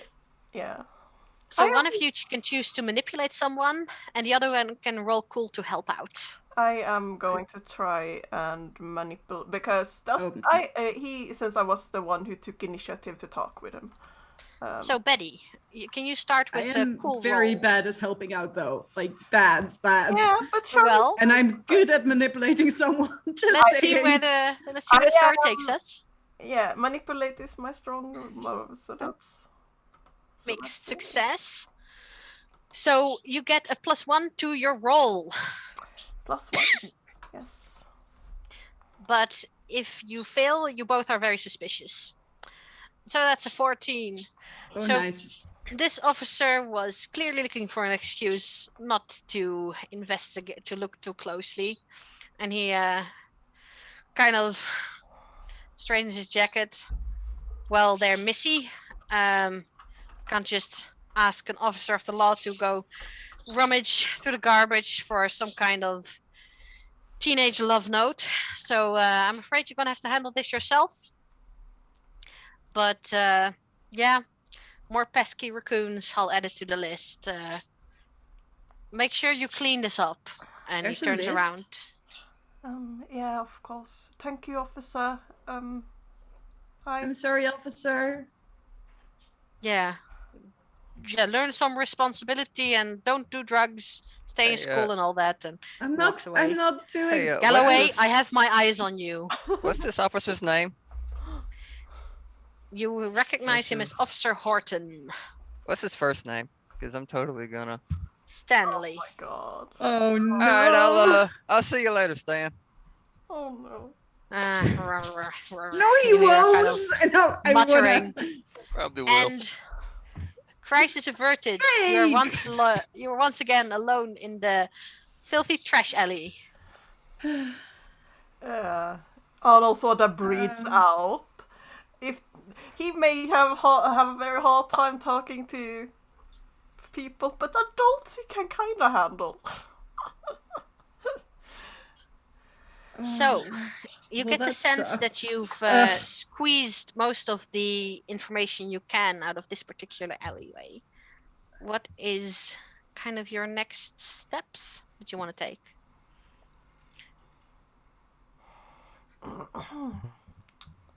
Well, If I would you s- are, Um, they mention that you can come back outside. Yeah. we couldn't follow the tracks, could we? Hmm. You could definitely attempt to. Can I try? You probably would want to have a dog or something. Hey, Because I Arnold? actually Some rat. I actually have a move as behaviorist. When you investigate a mystery on a monster you formed a hypothesis about, you can ask where is it likely to strike next as one of the questions. Mhm. Hmm. Well, at the moment, you don't have anything more definitive than Okay, the forest. But as you get more information, that could change. fair. Hey, As you are all coming Arnold? back outside, you do hear a clattering noise come from the thrash. And you see Actually, a huge, scaly tail, pink, hairy, attached to a big round butt, and kind of wiggling backwards is a gigantic rat I'm gonna with hide behind Where? Drake. I Alright. defensively form a fireball. an old donut clutched in his little pink hands and just Oh, no. stuffing it in his mouth. This is Kepler, right? That's his Kepler. Okay. Oh, Kepler, I there have a you little are. Oh my bandana gosh. and a dog collar. I Okay. thought you went inside. Okay. And Tiff reaches in and scoops him out. Oh, And he Sort just of scratches hangs under his there chin. and Right. kind of like puts one little hand on your shoulder and like keeps eating with the other one. oh my god. He's a good boy. Sniffs in your ear and the whiskers kind of tickle and then That's a. Is that a puppy? That's huge. This is a dog. Um, No. Yeah, it's a dog. Legally, this is a dog. Are you sure? Yeah, He can change into animals. Are you sure this is a rat? I This is a mean, it dog. could This is be a dog? like, okay, like, you know how Baxter is a rat dog? Maybe this is a dog rat. You know, it's, Fair. uh, yeah, it's just straight up a dog. It's a dog. Uh, okay. No. What That's exactly? huge. yeah. What exactly is it you guys do? A lot of things. namely investigate weird shit. Uh-huh. Speaking of, Arnold, how do you feel about mountain lions? Are they better than dogs, or is that a Mountain no-go too? lions? You kind of You make know, like, big eyes and then like, you know, like cougars, that sort of thing. I mean, I've It's only, okay. You can stay behind me. I mean, I've only seen them at the zoo, but I like cats. I mean, this is the one at the zoo. Oh, So, you know, I you do get the sense that it might be hard to track something through a town without being seen. yeah, that's what Arnold is thinking right now. I mean, I think that's cool, but you probably shouldn't in the middle of town turn into one. But I mean, if you, no, fine. sorry, I mean, I, you can do your dog thing maybe where I'll I have Do you want to hide behind me? no, that's not. I need to go and see how Mac is doing, and my shift ends by around noon, I think, today, and I need to do something. So why don't you do your dog thing when I'm not here? Yeah, I'm sorry about that. That was my bad. No, it's okay. I know it's kind of like it's kind of a weird thing. It's kind of silly. It's fine, really. It's It's not silly to be scared of things. It's not. That's No. totally okay. Heaven knows we've all got fears. I'm scared Not of me. lots of I'm not things. scared of anything. But I'm scared of lots of things, actually. So, you know. I'm kind of an exception to the rule. So Okay. Yeah, well, you have a giant rat. this is a dog. So after this So- totally not awkward interaction, Arnold kind of sidles back inside. Yeah, Arnold saw that, like, you guys are still arguing about the rat, and Arnold is, like, backwards inside. Right I am before for he gets sure inside, taking pictures of the rat, by the way. right before he gets inside, you do exchange numbers, and the plan you kind of come to is to see where the track goes and then meet up again after Arnold's shift. Arnold got... Arnold, Yeah. when you do go back inside, Mac is being more competent than you've ever seen him before. Oh! And just now that he has the feeling like, okay, I've got to handle this so that they can do the supernatural stuff. And for the first time, he's kind of remembering how to work the register. And when he gets a little bit more into it, he's actually better at talking to customers than you are. Dang, okay. Arnold just blinks and looks at it and looks and lets him go about continue that. A bit relieved for sure. He gonna move over to instead cut up whatever wasn't already cut off after, washing his hands and stuff, because he was just out there in the trash. And then he is going to look at the clock a couple of times. He knows that he technically doesn't stop soon, but he got something else that he wants to do before he's supposed to meet up with this strange supernatural Scooby-Doo group that decided that he's part of the team now, and he doesn't know what to do about it. But if it means that he can keep their eyes off his friend, that's a good thing. So he's gonna keep doing that. But for now, Mac. Yes. You're doing really well. I am. Yeah. I made sure that everything that should be prepared, the sandwiches and the cakes and everything are fixed, but I am getting a bit of a headache, and I think they are going to go and investigate the thing. Yeah.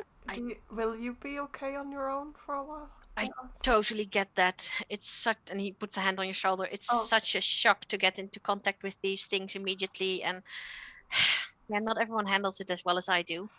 So I can take this. You go home. Rest. Okay. Arnold nods awkwardly and glances at the back door, which is closed now. And by the way, that door is the kind that locks when you close it, so you guys are gonna have to knock and get Mac to let you in, or walk around and take the normal door to get out. But well, the back alley just has an exit as well. Pretty much, that's what I'm saying. So you will have to take that exit probably. But he sighs and hurries off to get the apron thrown off and get the helmet to his bike. And I'm not supposed to meet them just yet, so he's going to head off to the lake. So Arnold rides off to places unknown, and the three, what do we call it? The Scooby-Doo gang?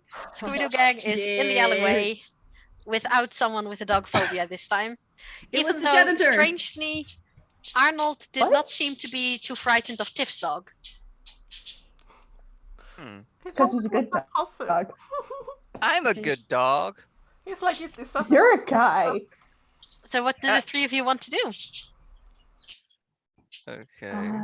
I will rummage around in like the bag on my bike, and I probably have like a leash there for just this situation.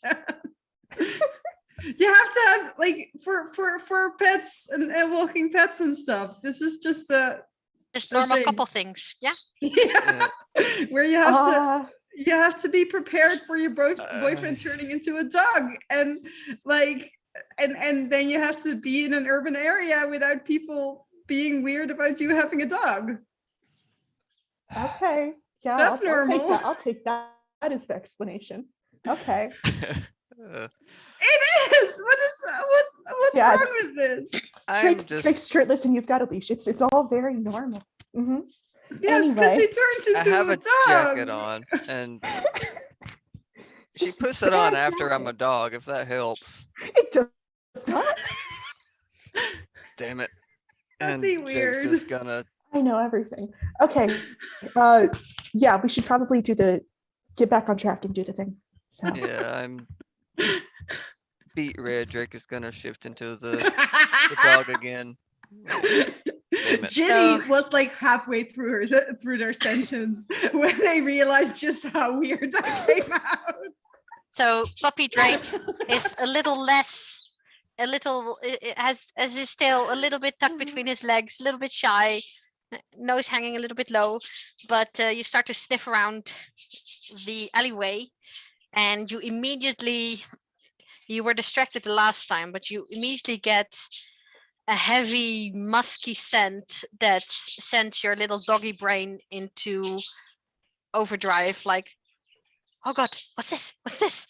No, big, dangerous. So you get the sense that if you want to, you can definitely try to track this. Yeah, I think that's what I'm gonna do. I'm gonna try to track it. So can you roll a investigate a mystery roll for me, plus sharp, Okay. and you can take 1 extra for your sensitive doggy nose. Yay. Yay. David So you can asked. ask me 1 question, and I'm guessing it's where did it go? Which way did it go, George? Which way did it go? So Betty clips a leash to your, like clips a collar around your neck and a leash. And do you take the moped and what did you have, Tiff? Motorcycle. Do you take the moped and motorcycle, or do you just walk? I would say that's up to Drake and Betty. I mean, I think that as long like mopeds are probably easier to sort of roll around than motorcycles. Very fair. Very fair. So I think with Betty takes a quick look at the motorcycle being that's parked slightly up the alleyway and goes like, "Yeah, let's walk." All right. I love making things complicated. Let's get it. Okay. So you take. You're not making things complicated. You're smart. Okay. So do you take your moped by hand or not? No. So 2 people and a dog. Drake can't talk. Drake's got his nose to the ground and sniffing industriously. Sometimes you have to walk around a little bit, but you can quite easily follow the trail. It leads you through some back alleys, not really the main roads. And all the time, it's just Tiff and Betty walking together. With 2 dogs. 2 very normal girls with 2 very normal dogs. Yes. This is absolutely what's going on here. Tiff, do you keep Kepler on a leash? Yeah, she does. Yeah. She had an experience with him running off and trying to jump over her neighbor's fence. And ever since, she just kept him on a leash. You have to tug the leash from time to time. Is it the close leash or is it one of the ones that pulls out really long? It's the second one, yeah. So you don't have much trouble with Kepler. He sniffs around. Sometimes you hear some scratching. Sometimes you look around and you see him like trying to climb a rain pipe, and then you're like, no! And he jumps off and bounces back towards you. But other than that, everything goes smooth. Do you guys talk or walk in icy, uncomfortable silence? I think it starts with silence, but then like enthusiasm and like exchanging ideas and hypotheses and information and stuff takes over.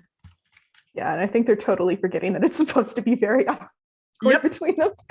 We're supposed to be awkward because like we used to be friends, but then Betty kind of maybe ghosted Tiff a little bit.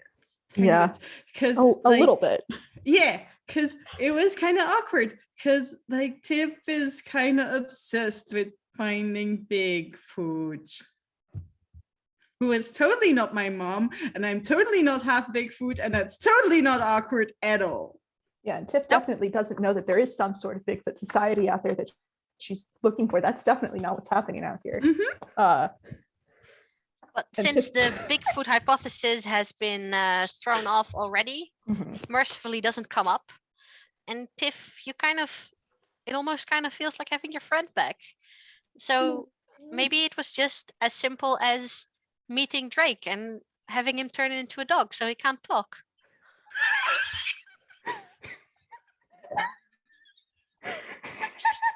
Drake, you hear a lot of chatter behind you, but to your doggy brain, that's not very interesting. What's interesting are the smells all around you.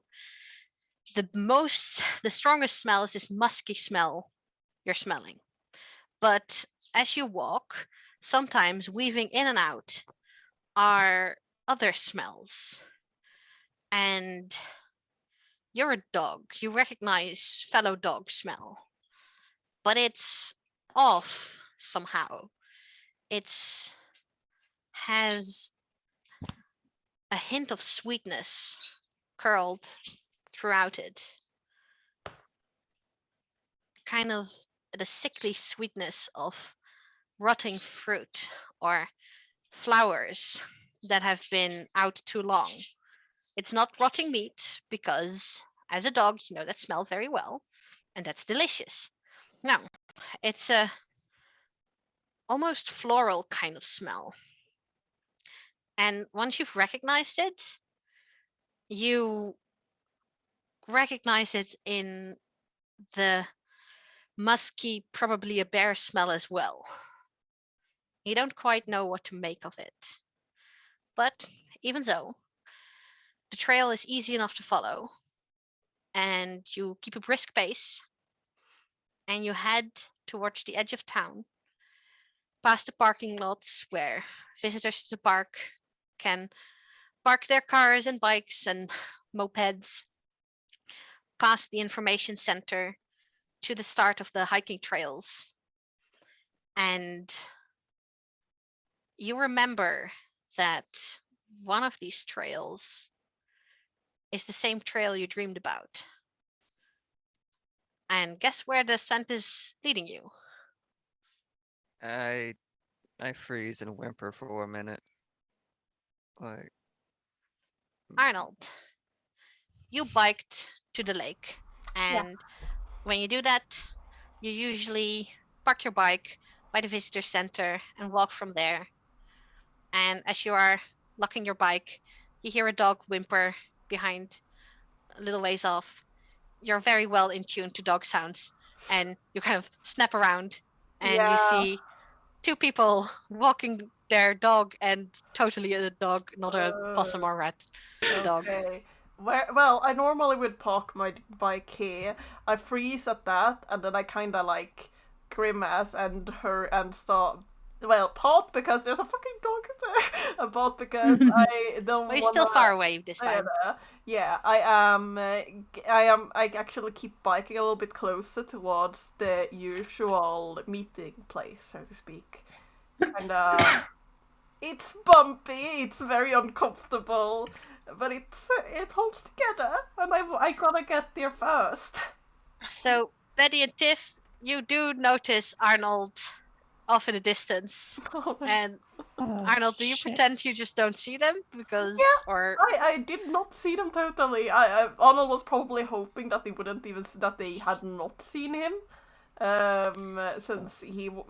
But. So you guys see Arnold look at you, freeze, then turn around, get on his bike, and make two right away. Wouldn't be the first time that's happened to me. Anyway, was that Do you Arnold? call out? You're muted. Arnold?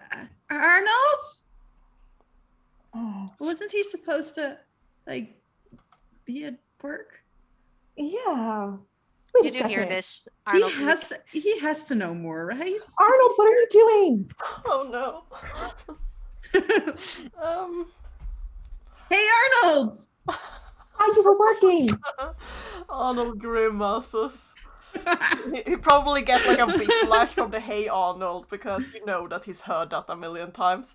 Not the first time. No, no, and then and then he breaks a little bit, and he's like sighs, glances over his shoulder, and he's like,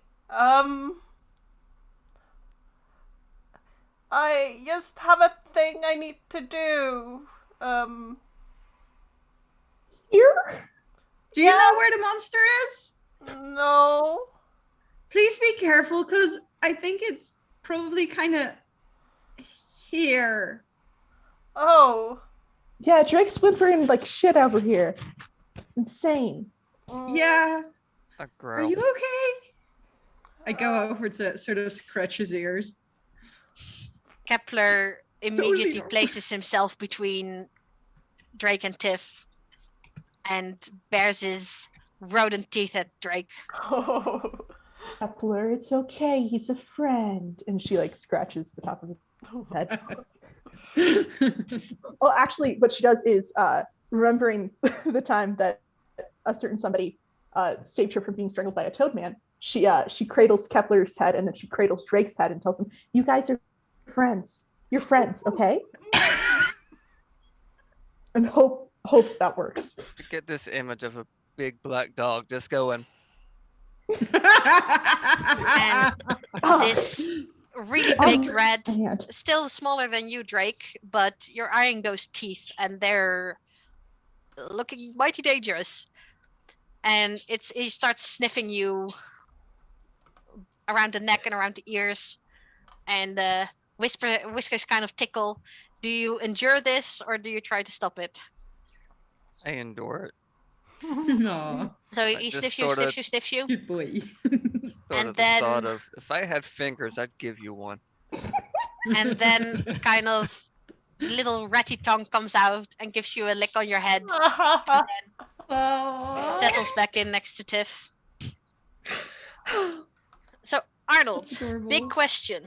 Do you move away or do you come back to talk? Because this shouting to and fro is even more awkward than just talking. Yeah, it is, definitely. Arnold kinda...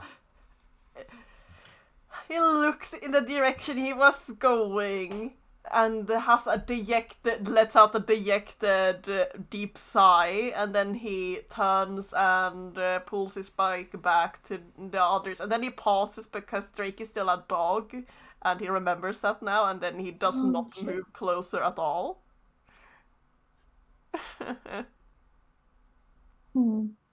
Drake, you can already I- tell that the scent is going to follow the trail that you dreamed about. Yeah, I shift back. just right in the open. Okay. It's who gives a shit? It's fine. I would think you would give a shit, but people okay. need to not know, right? We Yeah. talked about that. Did Um, oh well. Like, It's fine. Silly Drake. Now I'm no longer the irresponsible one. you are- anyway. Oh, Anyway. sorry, Arnold. Arnold relaxes a bit once Drake is Drake again, though he hesitates for a while before he actually comes over to them, and he glances at the trail and then back at them. Are you sure it went this way? Oh, okay then. Hey, Drake. Do you know? Does it smell like you know that person? Huh? What? What? What the fuck No is one, happening? no one. You guys know, and I whisper in Drake's ear, Danny. no, it does not. No, it does not smell familiar at all. But But kind I of like have the enough of the.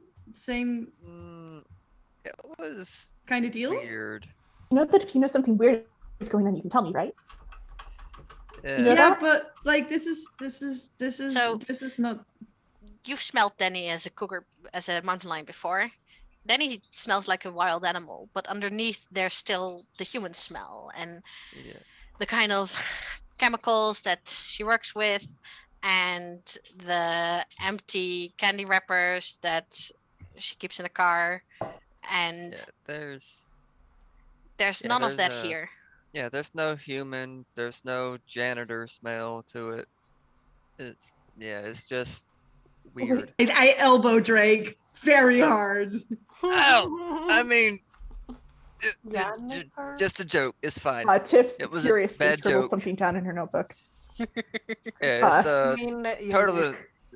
It's just the new guy, Jeff. Don't worry about it. Anyway, I mean, she does smell like tomato a lot, so I get that. With that, we are going to take a little break because we've been going for a bit and we'd like to go a bit more. But a small 10 to 15-minute break, and then we'll be right back with more mystery. Ta-da! See you all in a bit. Bye.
Welcome back, everybody.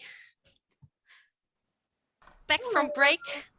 Before we went to break, our intrepid adventurers met up at a sandwich store where a metal dumpster was all torn up. Then Arnold had to bow out, said he had to keep doing his shift, but instead he snuck off to head to the lake. At the same time, Drake the dog led everyone following the trail also to the lake, where they saw Arnold. And right now they are making awkward conversation and deciding what to do next. We were just following the scent. There was no more tracks, right? Yes, Yeah. there was no more tracks. But now that you're in the forest, you could try following the tracks again.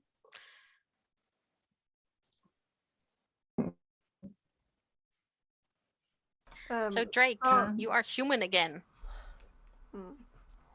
Yeah. I have a, and now I am standing at a polite distance. Social distancing as we. No, I'm joking. Anyway, You can come closer, Arnold. Arnold, you can come closer. it's okay. He looks nervous now because you pointed it out. And then, by the way, how is Arnold with like rats that are supposedly dogs? He doesn't think of it as a dog at all. Okay, good. He thinks it's a little bit weird, but he has is under the assumption that this is just a strangely colored opossum. It is what makes most sense to On a me. leash. Yeah, Very that's fair. fair. So that's like how he has made sense of it in his brain, that for some reason they've tamed a giant, weirdly colored opossum. She is Floridian. Yeah. Fair. Arnold has seen a few of them. I mean, Arnold is often out and feeding the cats in the alley. So he kind of gets it. Kinda. Yeah. Either way, glancing to them all, and then looking around since they are insisting that it must have gone this path, which is awkward because it's the path I wanted to go on. Do I see anything different from normal here? Because I take this walk in the I bike up here and then I walk almost every day. Is there any... If you want to look for something normal, you'd have to break away and actually investigate. That is true.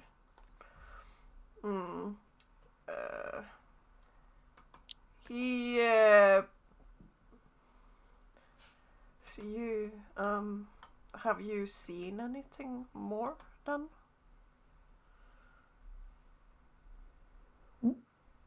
Did you see anything more?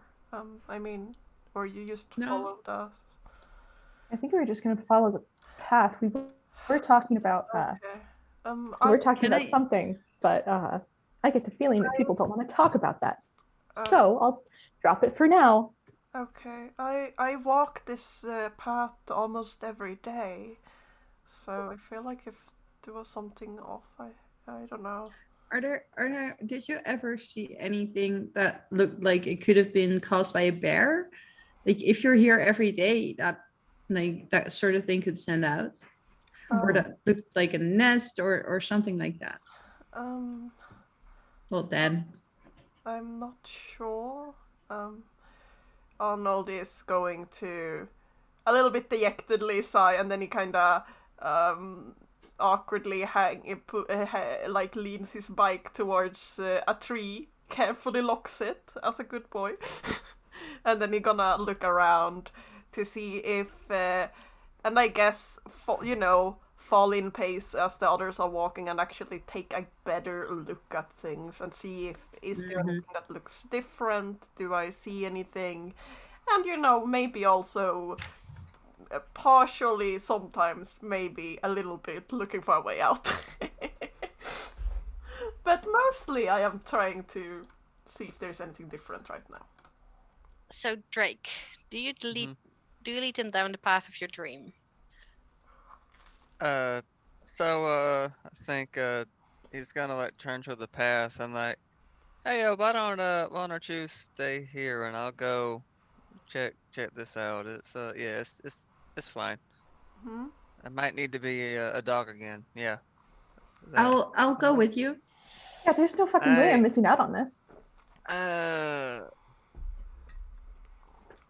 don't know about that. Listen, if you're not gonna guide me, I'm gonna go down by myself and I'm gonna get horribly lost and it'll be fine for everybody else except for me. I look at Tiff with a mix Damn of it. like disbelief and some admiration in my eyes. Okay, fine. It's just like I had a this is very much like a dream I had last night, okay? And I Dream. Dream. don't Was know Kip Winger what's there? gonna happen.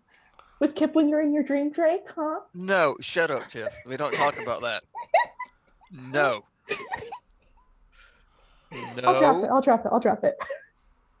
Damn right. Anyway. Betsy notes down in her notebook. Ask Drake about this later.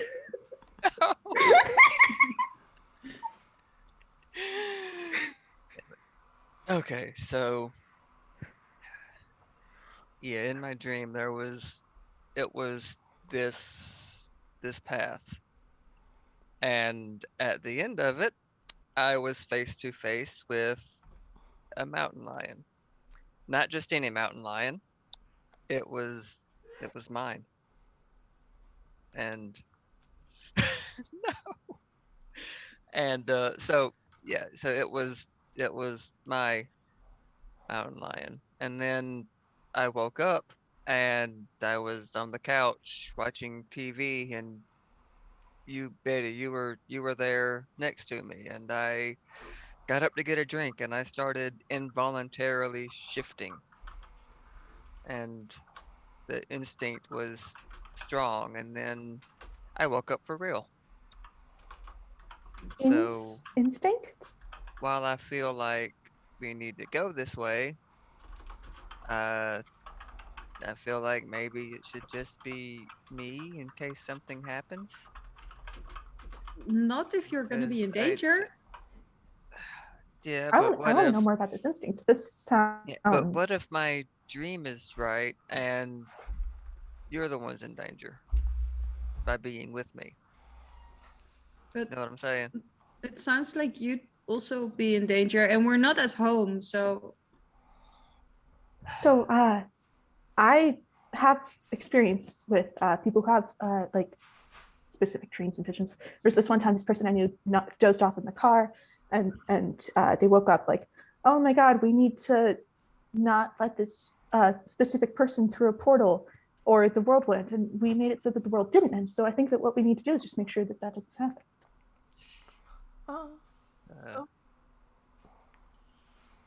What? Okay, just I could tell you more, but I'm not going to. you know what? Let's just go, and if anything seems off, just I guess do what you gotta do. But we'll be okay. I'll cuddle up against Drake's side a little bit and like say softly to him, "It'll be okay. I'm okay." Yeah. Also, I have a gun, so like if we're not gonna shoot Drake. I can do it non-lethally. No, no. We're not. No. Arnold, you know that you skipped off work early. Yeah. Usually you stay your shift and then you head home and you take some snacks. So Marlo is not going to be expecting you for another couple of hours at least. Yeah, I know this. And I mean, I did still take the usual. I always hide away a little bit of treats while I'm at work, so that I can to bring out with me on the days I do work. But you have time. So I have time. That's good. And also, if you wander off, there is a chance that Drake will once again turn into a dog and follow you. Not on purpose. Which is very very concerning and worrisome. But most of all, I need to know where they are going and that they are not going to our place. So, after realizing that you cannot talk them out of following you, Drake, you sigh, you lead them off the path, and this is one of the paths that does not lead to the lake. It kind of skims over by the forest, and then further up you get a few nice lookouts over the lake. But you remember from your dream turning at some point further into the forest, and as you're walking, all of you walking on this trail, you get a sense that reminds you just a little of what you had with the forest spirit, of something not so much pulling at you, but it's as if you are a compass, or there's a compass within you. And the closer you get to this place, the closer something within you is pointing in that direction.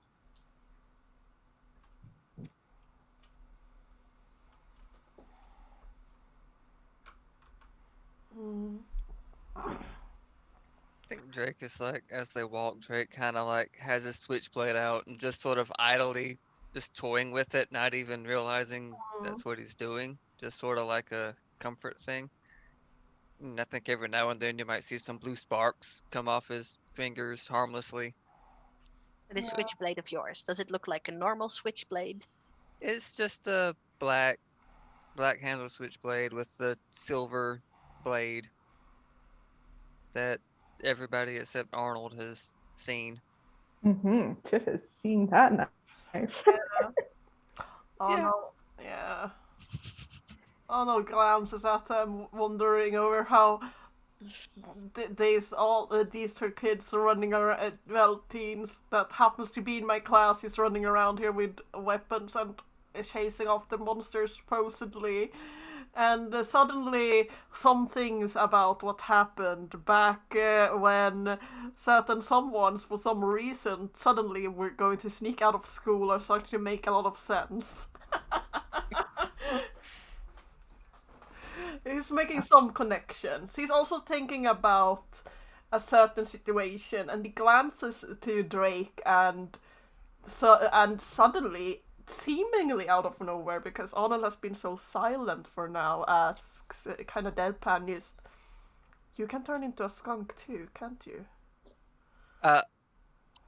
Yeah. Oh, holy shit. That was. Oh my god. Yep, that was me. Yeah, that was. I want to bet you grabs You Drake's turned into a hand. skunk so that the two of you could go and make out by the trailer park? That's insane.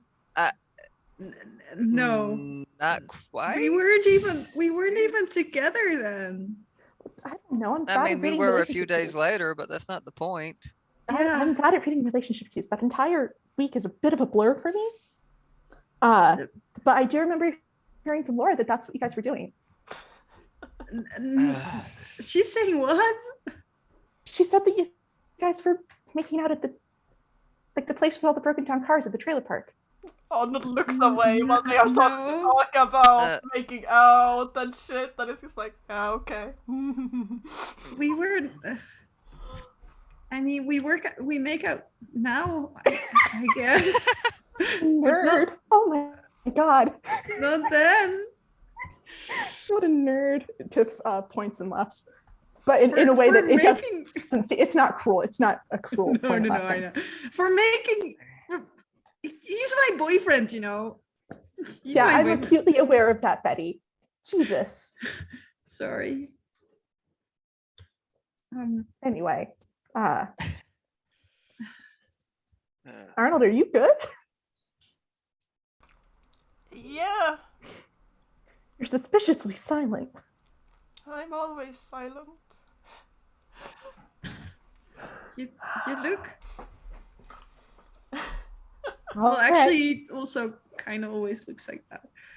Yeah. Okay, I'll drop it. So you don't have to be sorry. This is just you. Yeah. I'm not going to apologize for being loud and shitty. That's who I am. Actually, I will apologize for it if I do cross the line. But I will apologize for offering to shoot you, Drake. That was kind of messed up. You You think? A little bit. A little Like, Yeah. bit. yeah. A little bit. A lot of it. A lot. I'm sorry. Anyway, let's keep going down the Yeah, trail. let's do that. What exactly are you hoping to find? And what Bear I- bear. exactly are you hoping to do? Okay, I'm Maybe figure out what's going on and like help it if we can. yeah, we're 'Cause gonna it looks We're hurt and hungry. yeah, right now we're just getting to the source of things and then Okay. we'll figure it out from there. And maybe the source of things won't kill us before we can figure out what to do. And right And if it now Yeah. we is are a following the bear. path that you walked in a nightmare. I have nightmares. Like every night. Speaking of the nightmare, Sometimes they tell the future. Sometimes they're just nightmares. you come to the part of the trek where in your dream you veered off into the woods. Ah, shit. So- Uh, Drake pauses and takes a deep breath before continuing. He is now white knuckling his open switchblade. Studies. She has the other hand, so probably like she squeezes back. Yeah. Oh, adorable. Anyway, uh,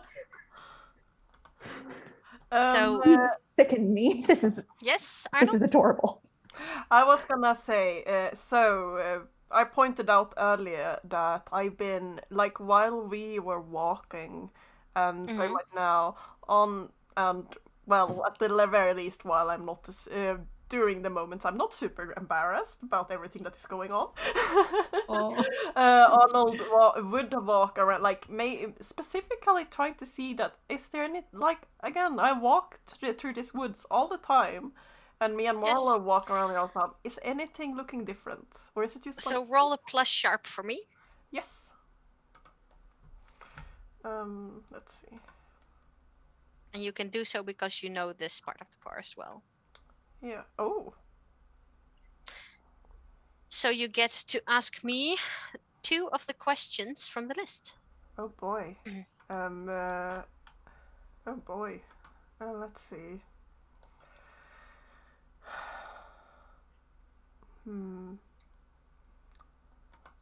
What is being... We can also keep... Okay, what's What being is- concealed here? Yeah, I'm gonna hold on to one of them, but for now, what Yes. is being concealed here? So Drake leads you off the path, and for a while for a few moments you're just crashing through bushes, and then you get to a small narrow trail, kind of like the trails deer leave in the forest, not humans. Yeah. And as you're walking, Drake, you're having major deja vu, Mm-hmm. and this sense of something within you pointing in this direction gets stronger, and you feel ready. You don't know what for, but you recognize from sometimes you have a moment, often when the shit really goes down, when you just feel a calm settle over you and a tingle under your skin, and you just feel competent. And the closer you get to this place in front of you, the more you feel it. Like something within you is resonating with the place you're reaching for. And Arnold, as you're looking around, you feel like it's quiet. Like the nature sounds that you usually hear have fallen quiet. And you look down at the small track, and usually a track like this would have hoof prints because they're mostly used by deer. Yeah. And here, you're not the front of the line, but you can see some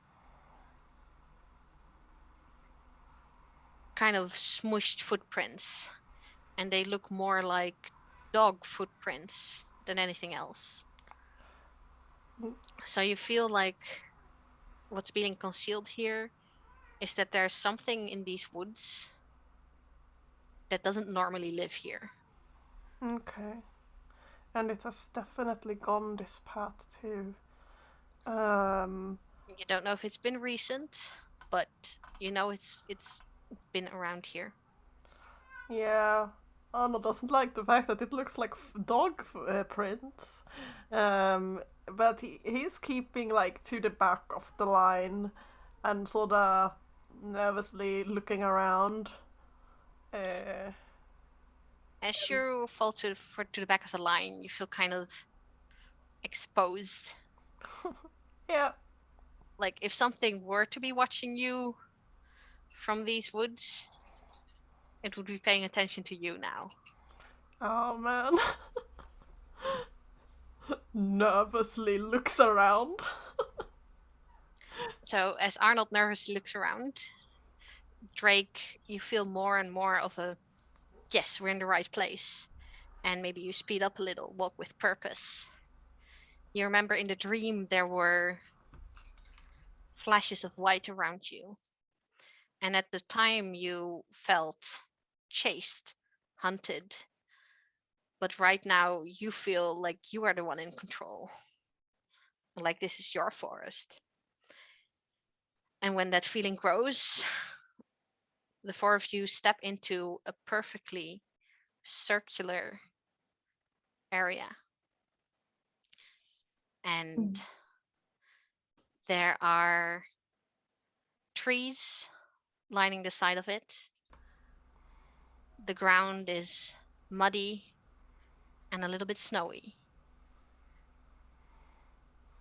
But right in the middle of this circular glade is a perfect circle of fresh green spring grass.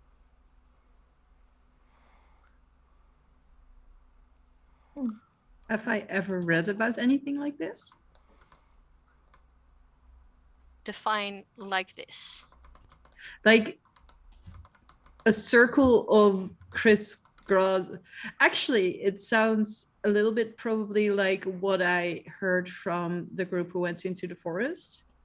I think it reminds Betty of that because they probably told me that the grass there, that the glade where they were in was like more. That makes sense. But and like Betty would have tried to research that, but it's only a little while ago. So up to you how much she's found. Yes. So I think it's not specific enough to do research into unless you have something more to work with. Fair. But you do clearly get the sense that there must be some kind of power for this to be such a stark difference. So it's either a power that is here or that has come here or that is beaming in here or whatever. Yes, Tiff. So I think this would strike Tiff as particularly weird, especially because she frequents the woods and she knows when things are off, and this is very clearly not normal.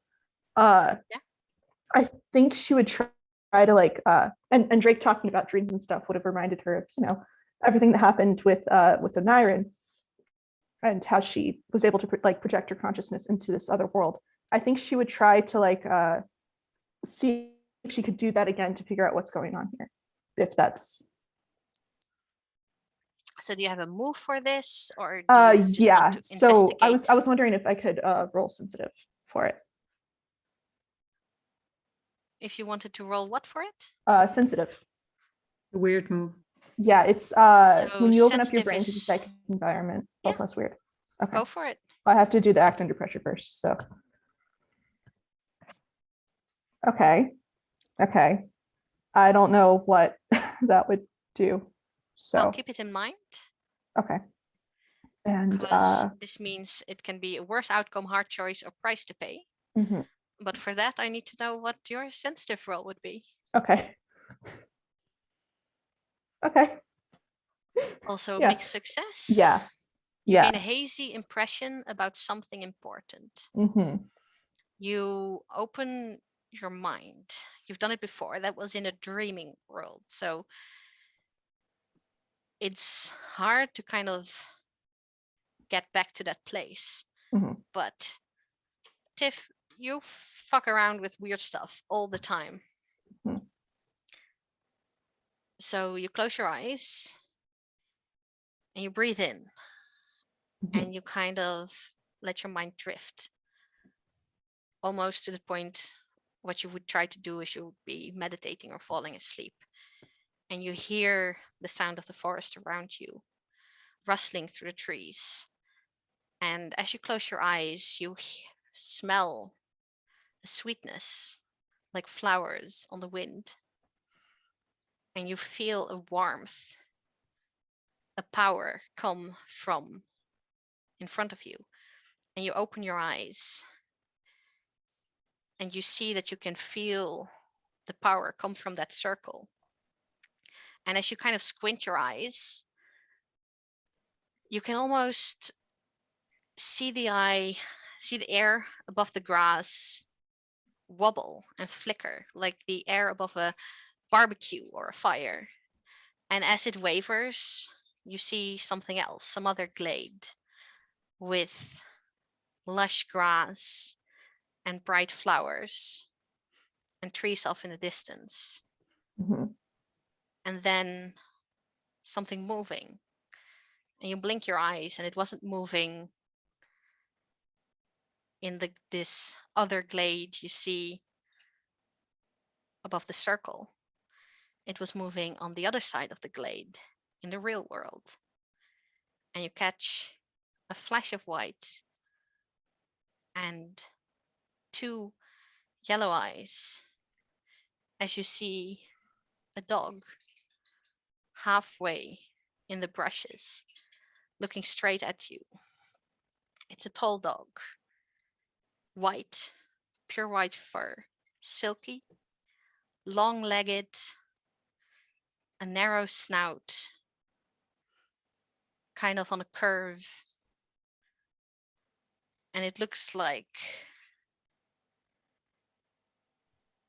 it's wounded somehow, because in this silky fur you can also see patches of red. Oh, And holy as you shit. catch its eyes, it moves back into the underbrush. There's something over there, and I'm going to go check it out. She just walks. She Can goes I over try and and grab her hand before she goes without us? Yeah? So Betty tries to grab your hand. Do you let her? no. Okay, so Betty, I would like you to roll under pressure to see how fast you are. My favorites. Let's see. Act under pressure. Where are you? Oh, it's okay.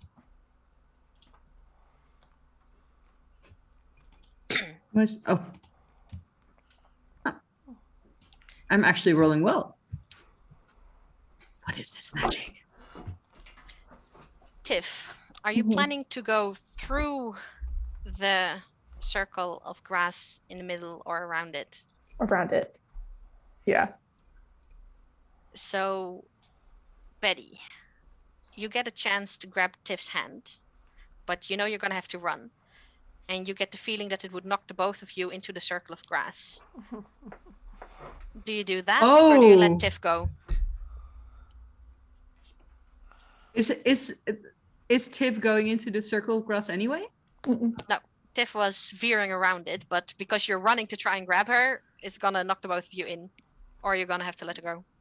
I don't think I think she's not quite, like, she's too suspicious of that circle for now.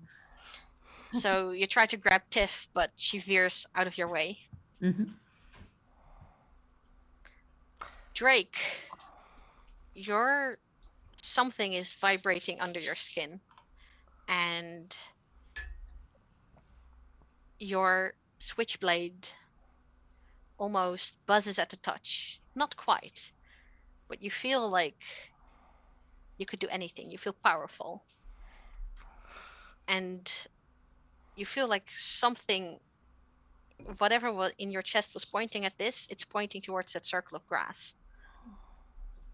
I'm going to approach the circle slowly, but approach. As you do so, Tiff darts past you and goes to run at the other end of the glade. Yeah. Okay. Um, I'm just gonna not pay her too much mind as I keep approaching. Arnold, you still had a hold left for investigate a mystery. Would you yeah. like to use that now? Yes, I would.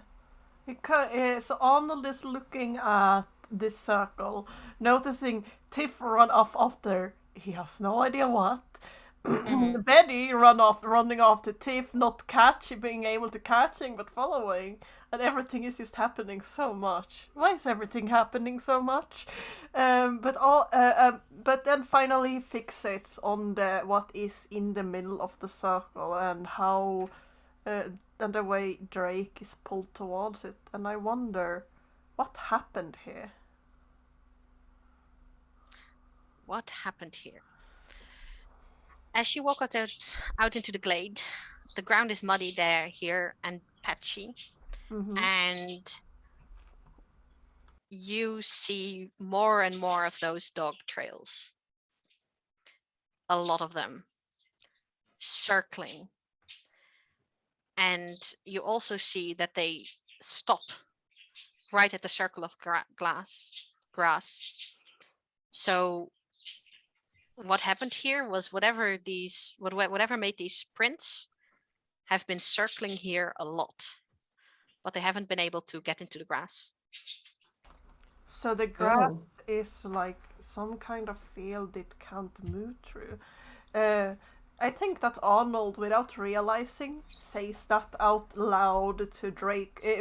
I think like his voice is up. It would probably only be Drake who hears it because you're right there. Probably Betty as well. Oh, didn't. Yeah, I didn't go after her. Oh, you didn't go after you failed. Okay, but no. He says that like silently, and as he looks at it, and then he makes a bit of a face because he doesn't. Dog prints. There's a dog around here, and then he goes down on his knees and carefully, I think, reach out and brushes against the very outer line of grass with his hand. So as you go to do that, you notice that right at the edge, there's a circle of teeny tiny mushrooms. Oh. Fairy circle. Drake, you are getting closer to the circle. What do you do? That's a good question. If you get down low, you would probably notice the mushrooms as well. Yeah, I think it's yeah, I'm gonna like get close and sort of kneel down and examine the As you kneel down, area. Betty's hand kind of pulls at you. She's still holding you. Yeah. Well, I'll go down with him if he kneels down. So the both of you kneel down. And like study it. Yeah, I'm gonna study and just I'm just gonna study it. Mushroom and circles, look and that's a thing, right? I mean, we're looking at it, so I guess. But like there's something my mom used to talk about witches dancing in them and stuff. I heard that they are called fairy circles. Yeah, that too. There's probably a lot of stuff about it. When sometimes this happens when an old tree has died somewhere. Long later, the ground is still very fertile. So this is very. The grass is weird. I mean. So Drake, as you are sitting there, there's a wind that blows over the fairy circle. And as it ruffles through your short hair, it feels welcoming and fresh and sweet. Tiff, you are power walking towards the edge of the forest. And before you get there, you see the dog again. It looks back out. And it's kind of moving with the circle, circling you. And you see movement from the corner of your eyes, and at the other end of the glade, there's also a flash of light, and another dog Oh, there's more than one? Oh no. edging Oh, around the edge of the glade. It looks at you. And Okay, its so mouth falls open, and you can see globs of drool fall down, drip down, some of it tinged with blood, through needle-sharp teeth. hey, Arnold, close your eyes. Arnold, close your eyes. Close your fucking eye. What? Why? Just close Arnold, them. as you look up, you see that Tiff is standing across from a dog. Oh. There's The two most of them. Close your elegant fucking dog eyes. you've ever seen. Do you close your eyes? I don't think so. I think he used stares. He do this thing where he freeze and he stares like a deer in headlights. Oh God. So you fucking freeze and damn it. stare. And out of the corner of your eye you see movement, and your head whips there, and there's a third one. Oh no. And Okay. you frantically look around, and there's a total of 5 white dogs, flecks of red in their coats. I'm gonna. Shoot. Hold on. That's so much information. I meant to just send the cryptid setting one. Sorry. I have a feeling that a certain that I might need to if I'm gonna. Oh God. So what do you want to do, So- Tiff? First of all, I do have my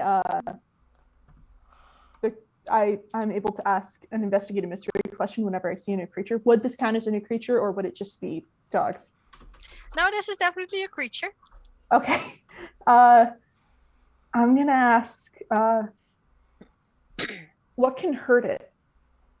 Because I see that this one looks kind of injured. Obviously something can hurt it, but what is that? So you don't have a lot of context for what can hurt it, Mm-hmm. but what you see is it seems like there's thorns tangled in between the long fur, some of it matted in and curling around them. And the one that was closest to you is kind of starting to edge a bit more around you, and its lips are starting to peel back from the teeth, and it's starting to snarl and open its mouth.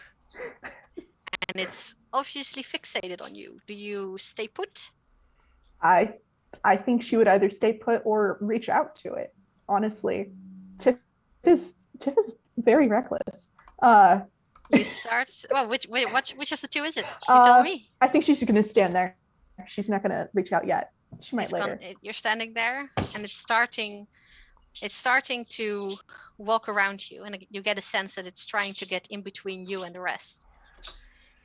And you remember watching an episode on sheepdogs once, and they went on this whole tangent where they said, yeah, the sheep herding instinct, that's a leftover from, when they were wolves. Mhm. Only when they were wolves, they did it to isolate the prey and hunt them down. Oh fuck. Oh my God. Hey guys, so I think they're trying to hunt us. Are they trying to hurt us or hunt us? Herd with a D, not a T. Do you still stay put as it's trying to corner Back you? away, Like, maybe. I'm not sure. Is it cool if I read a bad situation? absolutely. This does sound like a bad situation.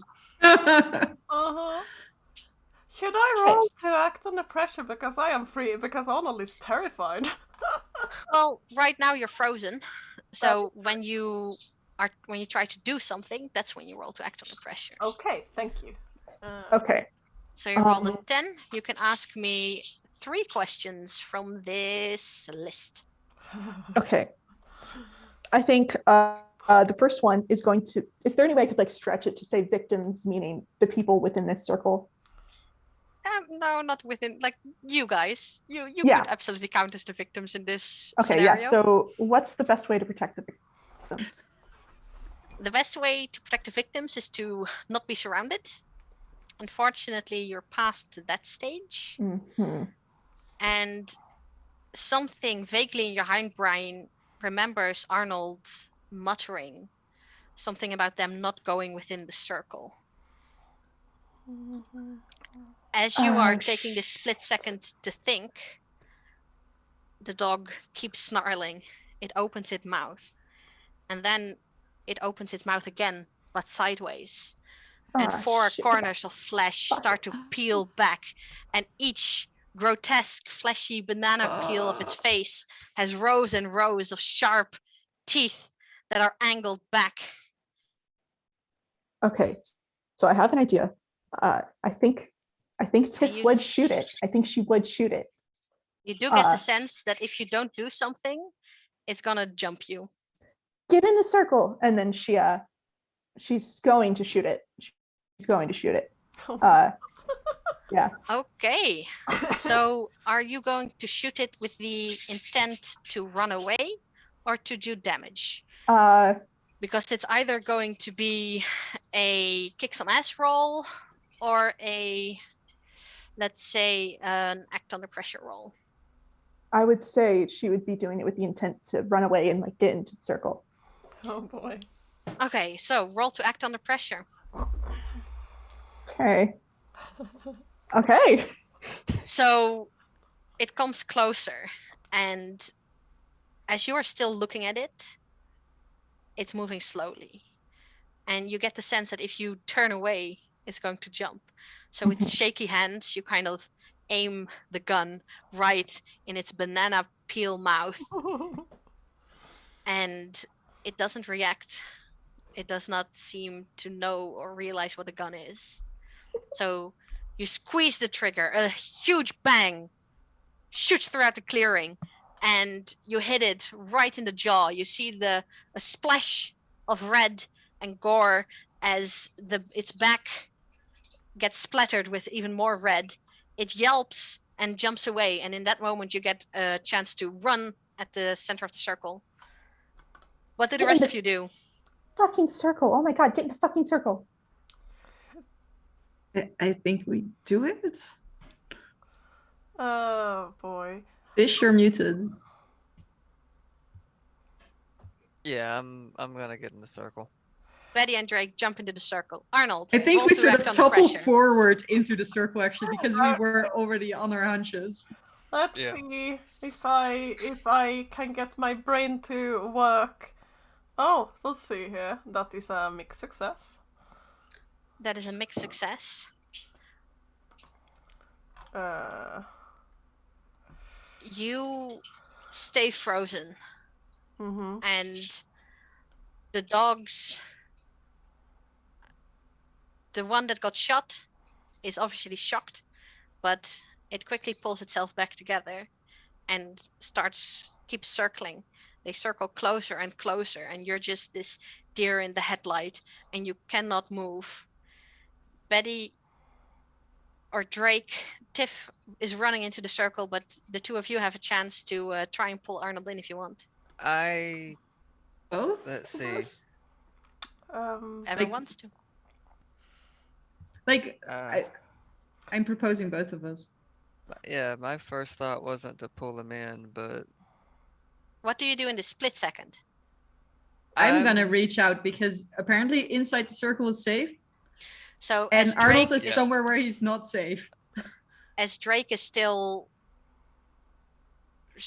thinking, like, what do I do? What do I do? Betty reaches out and snatches Arnold. Arnold, you startle. And you were just frozen and you freak out. So because you got a partial success, roll to act under pressure to see if you try to pull loose. Okay. Another partial success. Partial success. So you don't try to help, but you don't pull loose either. And Betty pulls you into the circle. Betty is also weirdly strong. Yeah. And I think Arnold might realize that in that moment. I think if anything, what I might do, less on purpose and more as pure instinct, because there is so many things going on right now, and my brain is just trying to grapple with all of it, as along with the scariest dog I ever seen, and I'm already scared of normal dogs. I would like to roll my weird move. Yeah, go for it. Let's see.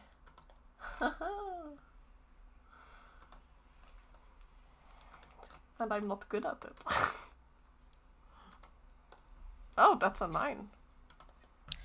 So without meaning to, you let the barriers that usually protect you from the environment drop, and everything comes rushing in at once. You feel the fear of those that are in the circle with you, familiar touches of familiar minds that you are also in class with.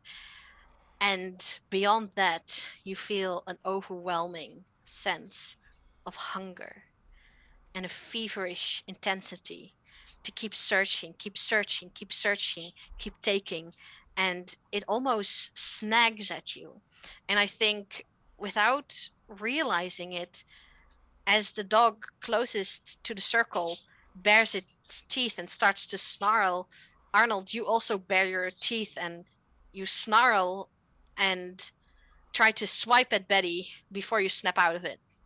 Oh. And it's inefficient, but you felt just like there's some overwhelming presence tying these dogs together. And for a moment, it tried to get at you as well. Oh, yeah. When my mind opened up, it tried to end the... Do all these dogs look the same? They're definitely the same sort of dog, but there's small differences. Yeah, okay. Yeah, that's what I was meaning. Yeah, Arnold of the, like... Yeah, sorry.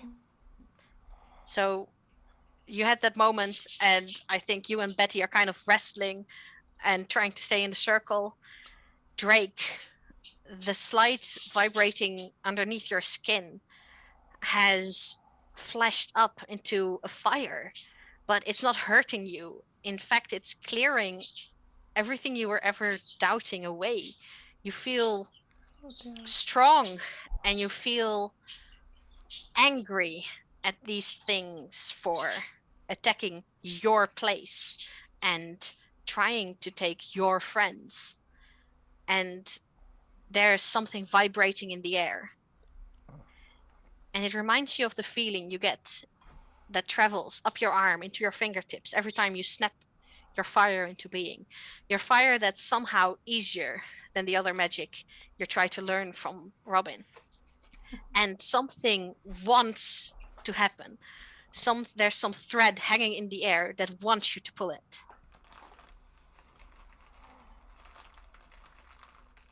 Okay, so looking at do it? these, yeah, I'm gonna do it. So you're Go standing for it. up. Tiff has kind of stumbled into the circle. Betty and Arnold are lying on the floor. You plant your feet and you feel this power of your fire, but different. Run up your arm, run up your fingertips, and then down your feet and into the ground. And the edge of the circle where the mushrooms were starts to vibrate, and then bright purple fire flashes up and everything shifts. It's like cold hands are touching inside of your heads, taking your brains and twisting it clockwise. And it doesn't hurt per se, but your eyes roll back in your head and your brain just doesn't know what to make of all this sensation. And then everything stops. It's warm. There's a sense of spring air around you. You're lying in the grass. There's flowers. The air smells sweet. The air is filled with clouds, but it's hazy and purple at the edges. And there's something not quite right about it. It's twilight. but you can't see the sun. And you're in a glade, but it's bigger than the one you were just in. And the trees in the distance are large and expansive and swaying, like the trees are deep, deep in the forest, not on the edge where you just were.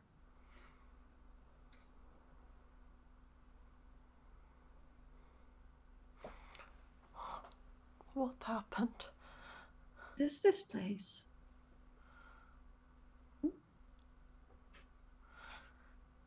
Is everyone okay? Yeah,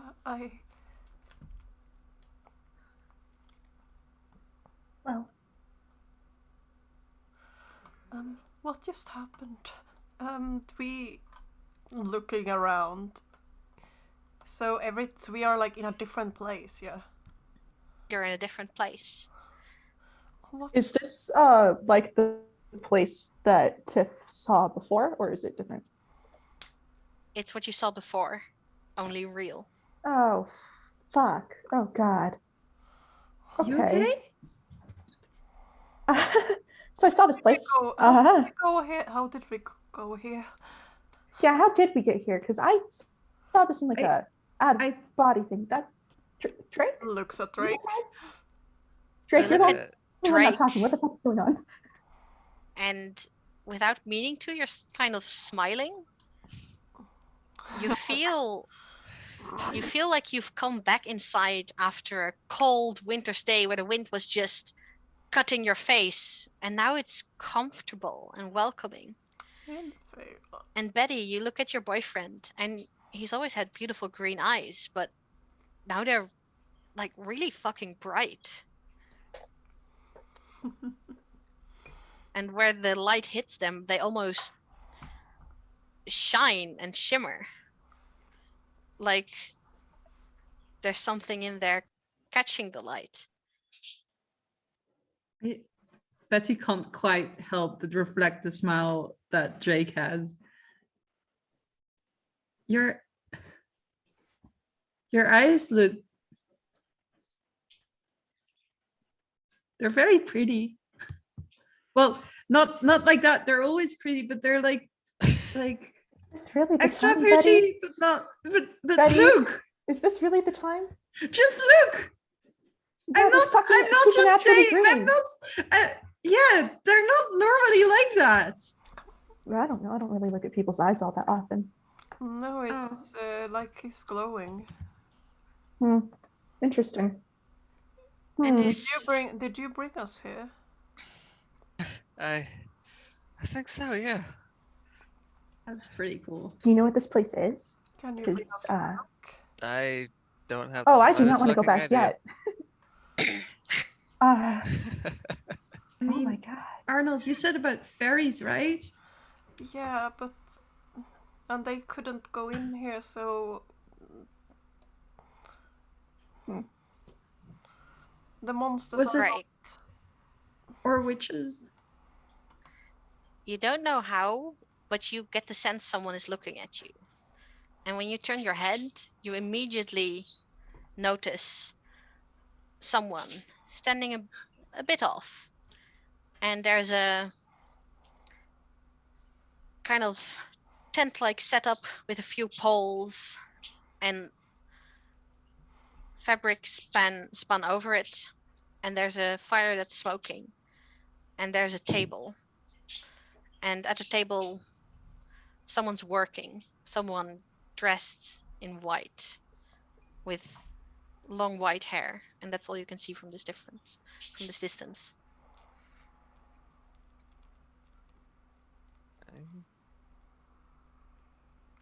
I think I'm gonna approach, like, slowly. So as the three of you are talking, Drake kind of gets distracted and starts walking away. Drake, where are you going? Drake, where are you going? Hurry to catch up. Tiff immediately starts following.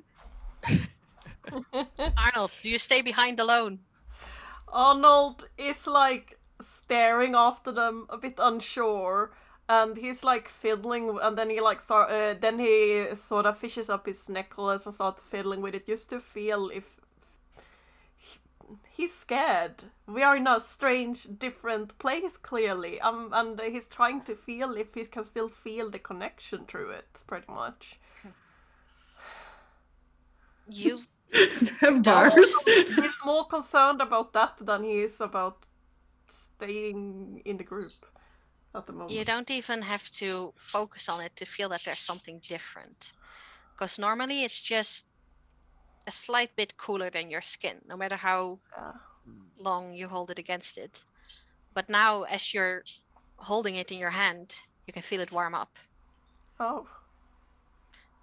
And just warm up to your skin temperature, like it's a normal stone. No. Oh, Arnold is... Arnold starts to definitely freak out a little bit where he's standing. He keeps, like, trying to feel something, but when it just feels normal, and then it just feels normal, and he'll kind of look around as if he's searching for a gate, a door, anything. Nothing. But nothing, and then he looks after the others, and why have we... Oh. And he kind of does a little jog finally to catch up with them. But he's not happy. He's very distressed right now. I have a bit of a question. Yes. Is this anything like the dream world that Tip has been in, or is it completely different? That's the first thought you have, but it wasn't noticeable at the time, but when you came out of the dream world, everything there felt fuzzier somehow. You remember. Mm-hmm. And here, it kind of feels like the opposite. Everything feels sharper. Like it's more real somehow. Like you turn up the saturation just a few % on all your senses. Drake, you are approaching this figure in white. And as you get closer, you see that there's also a bit of a wreck with some skinned rabbits strung up on it. And this person is working at a table. You can see a glimpse of fur and blood and a knife as they lay something down. And you get the sense that this is how the rabbits ended up skinned. Oh. And the creature turns around and you see it's a woman with pale white skin, long white hair with a slight wave that's just loose and silky in the wind, piercing yellow eyes, and a simple tunic of white fabric. And when she looks at you, her eyes go wide for a moment, and then she smiles, and her teeth are very white as well. And she turns around. There's blood on her hands, and it's speckled a little bit on the front of her clothes, and just with not a care in the world, she wipes bloody hands, leaving vivid red prints against the white fabric, and starts to move towards you. Do you say something? What happened? I did something, but what's going on? Well, if this isn't quite a momentous occasion. I didn't know we had a guardian. Yeah? And she moves in closer and holds out a hand that it's still smudged with blood. I shake her hand. I don't. She shakes your hand, puts her not- other hand on top, seems excited. You may call me Akonita. And what may I call you? Drake. Drake. A strong name. You, and this is the first time she seems to notice the rest of you, and she frowns. I What? give her a thumbs down. I Don't frown at me. Quick question. Yes. Is this a new type of creature? Yeah. Oh, hell yeah. Nice, can I nice, ask, nice. what is it? You through the wispy hair, it moves. You see long pointed ears, together with the face circle. And now that you think back, those dogs kind of looked like if a dog was an elf, but still a dog. Fucking elves. Of course. Oh, fuck.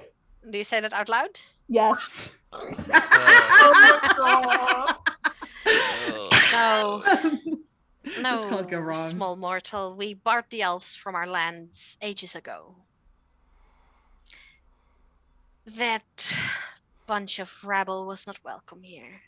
Yeah, I killed We one of are them. Fae. And she gives a little bow. Oh, that's worse. Okay. Sorry. Oh, I should stop God. saying things out loud. Maybe.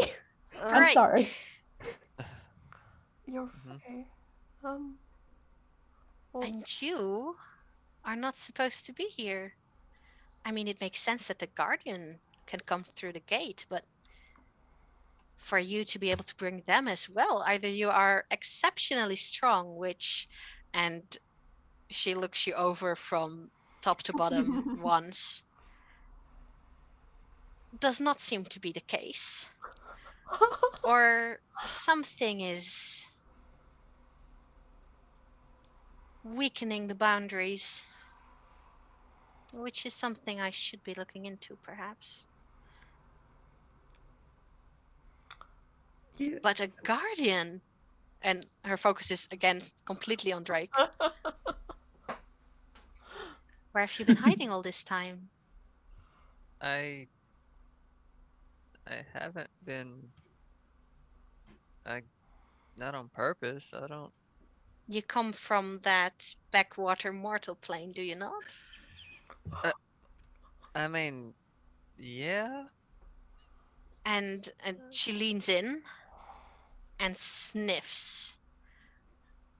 And when she leans in, her hair kind of moves the air in front of you. And she smells like a wild animal. Ah, I see. A half-blood. Huh? oh boy. Wait. What do you mean? You're- What? Yet come into your power? I'm. I mean, I'm getting there, but I don't know what that has to. Don't know where it came from, but Well, this day just keeps getting better and better. And she starts walking around you, and her movements are fluid. When she moves, you see that she has bare feet under her tunic. And for some reason, the word stalking pops into your head from the way she moves. And she moves around you, Drake, and is talking at the same time. Born to a mortal, not aware of his heritage, and yet manages to grasp at power as a child does at their favorite toy. Interesting. What brings you here? You and your, looks at the three of you, companions. Oh, gross. I Okay. I honestly don't know. Like we were in in some kind of danger, and I like just felt this burning, like this power just right there. So I just sort of reached for it, and now we're here. Um, Well, you, of course, are very welcome, but I'm afraid the rest of you will have to go again. Oh, fuck you. Jesus Christ, you're gonna be so condescending to Drake. Hey, so Tiff, fucking condescending. Tiff. No, I'm talking. No. I am talking. Stop it. Under normal no. circumstances, I would want to learn everything about this place. Like I've been to the dream world with New Greg before, and I learned everything I could about there. Normally it would be. You are being so fucking condescending. And you have now caught her attention. And she moves towards you, leans in close, and right before she gets there, there's a hiss as Kepler jumps between you Kepler, and no. this. Kepler, no. Fuck. Oh my god. Kepler, no. Tiff tries to tug him back. She looks down, tilts her head, still with that smile on her face. Why, aren't you a little hellion? Okay, I've changed my mind. You can stay too. He ate some radioactive waste. Okay, well now I don't want to stay. Fuck you. Oh, delightful. I'm gonna stay because I want to stay and I do want to learn about this place. But fuck you. If Drake stays, so am I. And she turns to you, narrows her eyes, and then frowns. Then moves into you as well, leans in, and sniffs you as well. Oh. I had taken you for a mortal, but it has been a while since one of the woodland crafters has graced these halls. Yes, you will be welcome as well, should you choose to say.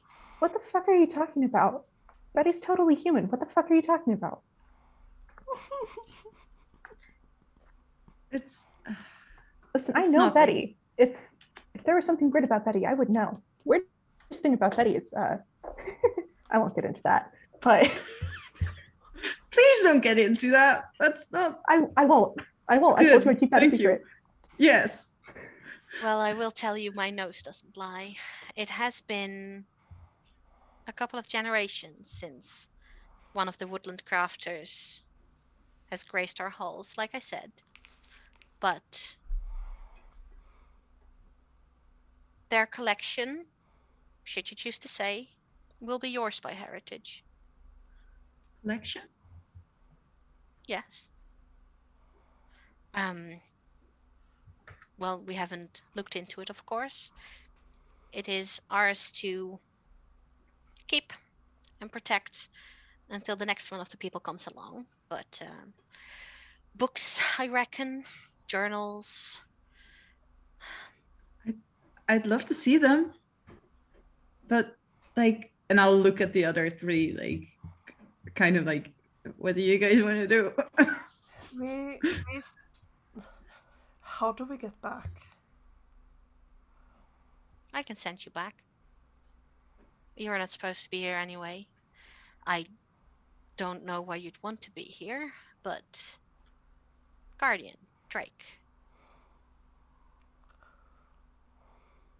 how would you like to learn to use this power you have? Yeah. See, there are not a lot of gates into the human world, and of those there are not a lot that are guarded. We do not move in human lands anymore. But perhaps that is why one such as yourself, one foot in that world, one in this, has been chosen. Something moved.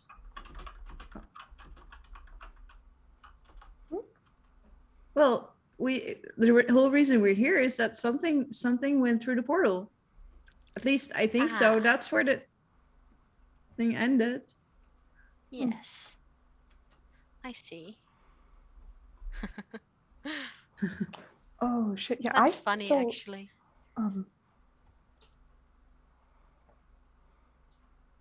I still have 2 questions from my read a bad situation from earlier.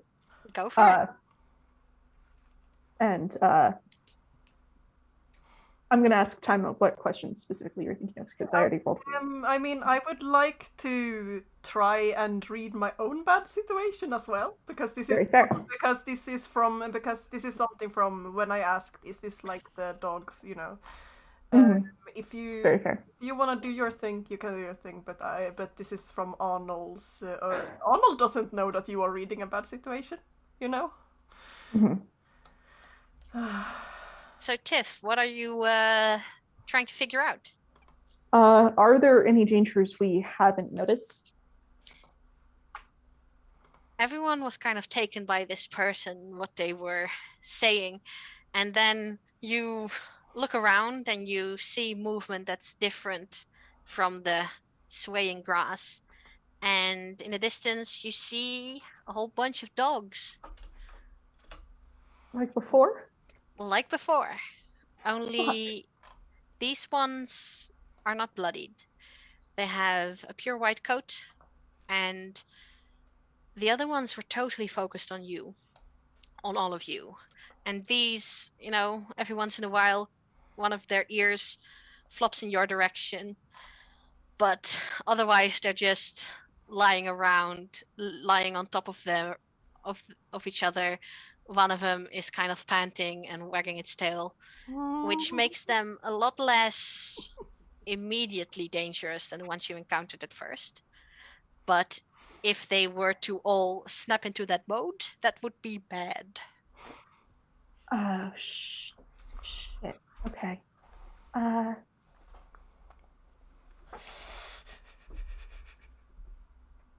And she's saying all of this out loud. How do I get Arnold to not look over there? Okay. So I think got it. if you're Okay. read a bad situation, Arnold, I think you see Tiff kind of looking around and then focus, and you're like, "Oh, what did you see?" And you follow her line of sight, and you see a meadow of frolicking dogs. Oh, Yeah. not having Yeah. today. Yeah. Sorry. They are here too. Yeah, these dogs. Sorry to interrupt. I don't know your name. I'm not gonna use it. Well, you She may call said me Akonita, Akonita. right? Akonita? Like the And- poison? Connoisseur as well. You know, the more I talk to you, the more I would like you to stay. Oh, What do I call you, little mortal? you don't. Okay. Well, little don't. How would you like to be somewhere where you get to... And she narrows her eyes and looks you over. Where you get to run wild. Fuck. And I'm not getting any deals with you. no? No. I want to know about these dogs because there were 5, I think, of them circling us before we got here. Yes. And they were bloody, and their mouth opened up, and I shot one. Oh, quite a brave Now that little I'm suspecting that they're Fae, I think iron might have worked better than a typical lead bullet. And clever And too. she scribbles something down in her notebook. And with the last thing you said, the, you know, kind of amusement that was in her eyes steals up a bit. Listen, I'm These nothing if not are abrasive. my hounds. I am the mistress of the hunt. And hunt we do. She gestures her bloody hands to the table where there's a You better rabbit. get a better fucking leash for your dogs because there's at least 5 of them. Akonita, Wolfsbane, and it's hounds. Of course it's hounds. My poor puppies, they got infected at our last hunt. Had to toss them out. Infected with what? And also, that's fucking messed up.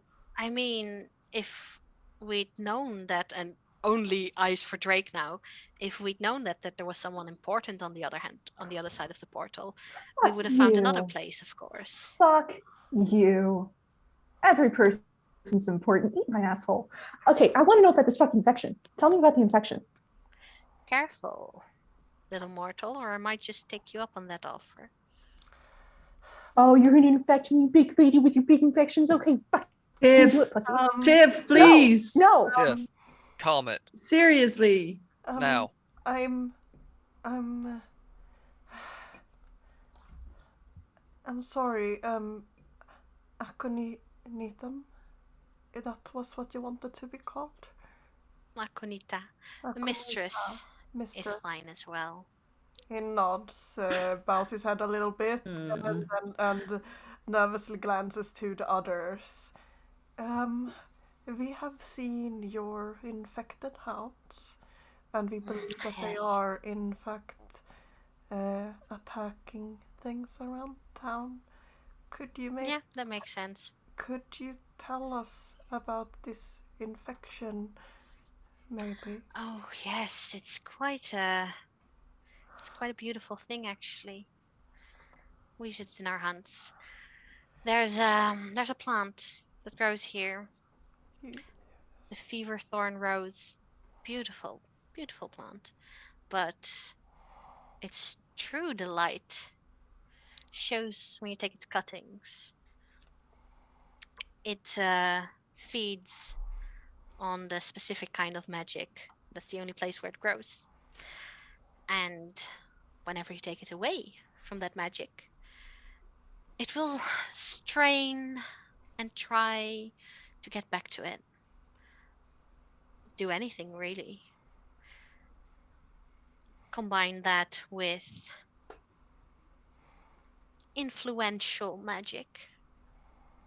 And when you introduce the cuttings to our prey, they will run faster, fight harder, and don't stop until you wring every last bit of pleasure out of the hunt.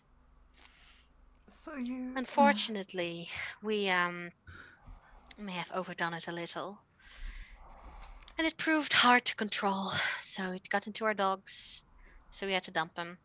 You infect them on purpose? Oh, not the dogs, the prey. Uh, And then you just let them out in our world? No, we don't hunt in your world. No, but you Haven't for But the ages dogs. anyway. But the dogs are in our world.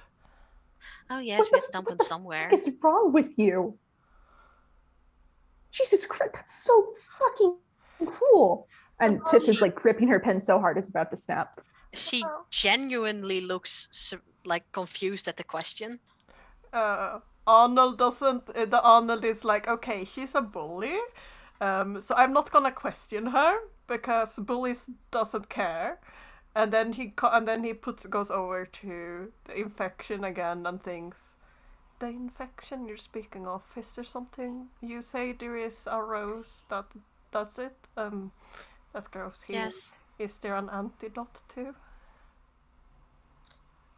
Well, I could tell you, but what do you have to make it worth my while?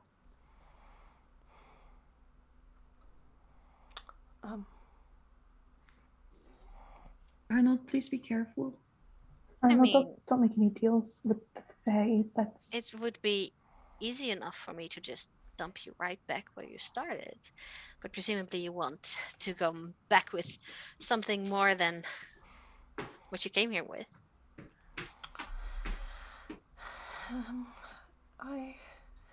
Yes. Of course, if there was a proper guardian of the gate, they would have all the power they need to take care of this problem. She looks back at you, Drake. That's mean.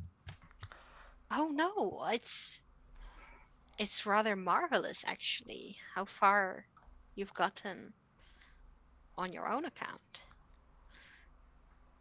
So it's been what? 18, 19 years on that mortal little plane? I mean, I'll be 19 later this year, but 18 years and score. How about this? You stay here for 18 years and score. 1/2 mortal, 1/2 fae. Learn about what you can truly do. We can even put you back in your mortal little plane in, say, a year or so. Shouldn't be too long away. You can go back. You can go back to solve this little problem. Get a taste of what you can do. Get a taste of the kind of power you can have at your hands to protect your mortal little friends, your mortal little world. And in a week, come back to the portal. Come back here. You stay here for 18 years and score. And in a year in your mortal world, you'll walk back out of that portal unharmed, but stronger than you could have dreamed of.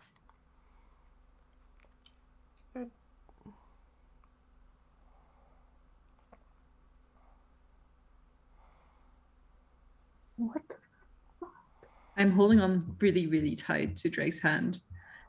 And her Look eyes at flick. Betty and squeeze her hand and like, I can't do that. Your lady love is welcome here as well, of course. There has been a dearth of research since the last of the woodland crafters left this place. He's left at least 2 stacks of journals. I don't know what he was working on, but a lot of projects. This sounds like a trick. Yeah, It's not a trick. I don't fucking trust you. I tell the truth. 18 years and score. Same deal for your lady love. You won't age as fast here as in that tiresome mortal plane. If you come back in a year, who knows who will even notice?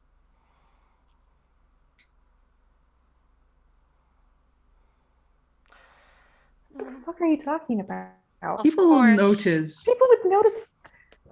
Well, you have a week to sort your stuff out. Surely mortal adults leave their nests at some point as well. I do not lie. I just want to give you the options because I bet you feel strong, don't you, Drake? Harder to hurt than most. Yeah. Quicker to respond. Know about dangers, perhaps, before they even reach you. That's your connection to the gate. That's the connection a guardian can profit from.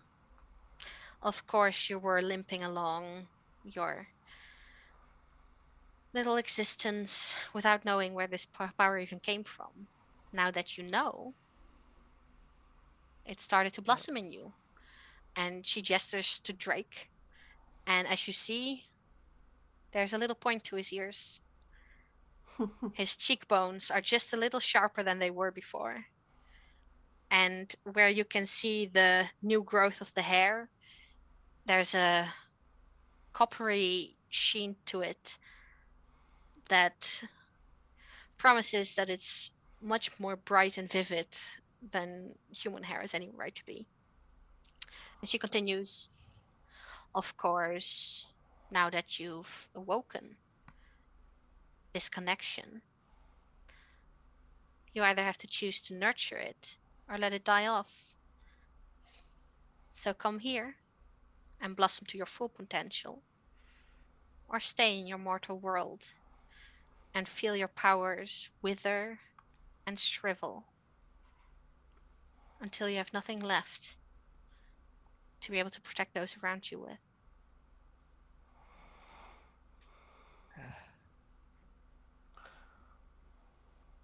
what we want in this moment is to stop those dogs from hurting people, because they are. And even with the dogs, do you know, is there something bigger out there? I don't know how far that infection might have spread in your little world. Do you have anything dangerous living in the forest that could be twisted, hungry, and feverishly strong? Yeah. Yeah. Yeah. Well, We've there got, you have we've got, it. we've got bears and mountain lions and werewolf. If there is Yeah. one thing I know, somewhat it is, he looks to Drake and Betty and grimaces because it takes a while, for a while he yet again looks like a deer in headlight, probably because there's dogs very close by, and this person is looking more and more like a dog to him, probably, in a sense.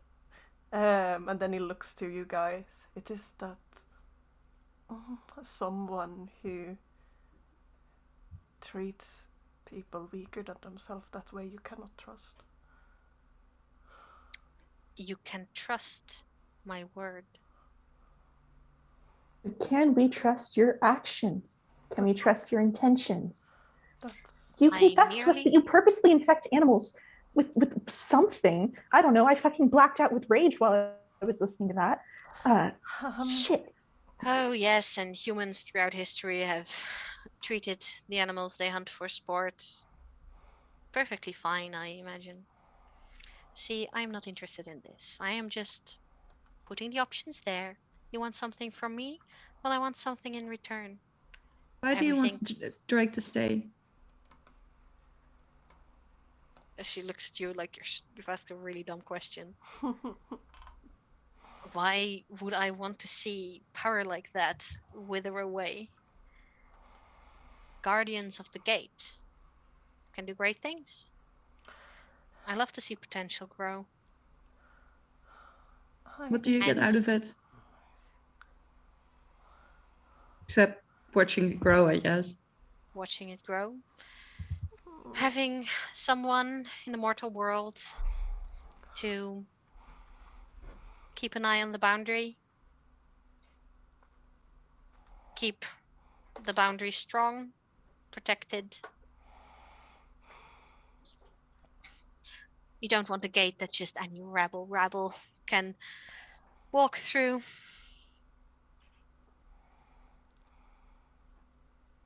Look, it's simple. I've told you what I think will be good for me, as well as good as for your Drake. Otherwise, if you want information, give me something I want. And you, she points to Arnold, you are claimed by something. I don't know it. That interests me. You've got something under there. Give that to me, I'll give you information. No. Send me back.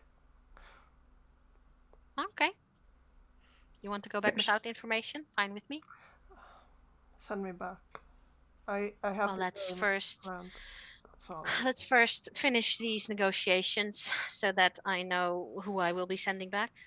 Could Yes. I ask First, my third read a bad situation question? Yes. Okay. I want to know if I can ask what's my best way out, but for Arnold specifically, because I can see that he wants to get out of here. Well, I'm going to answer it for the collective you. Okay. So you get the sense that this creature is perfectly happy to send you back. But if you want to know more about this infection or how to fight it, they have hinted that they have more information. And you get the sense that whenever you decide on what to do and make whatever deals or don't, But they are happy to send you back. They don't seem interested in keeping you here against your will.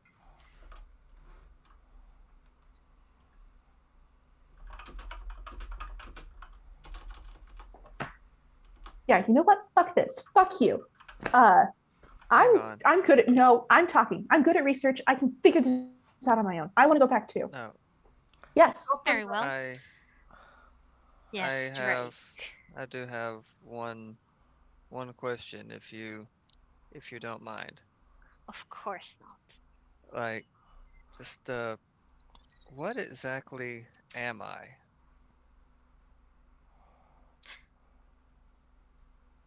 She leans in again and holds out her hand for you to put your hand into.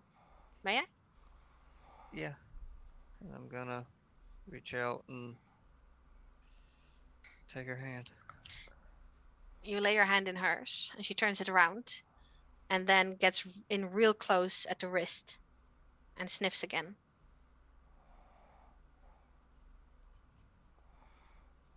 I'd say part Fae, definitely. That's where you get your connection. What would you give me for this information? I don't know.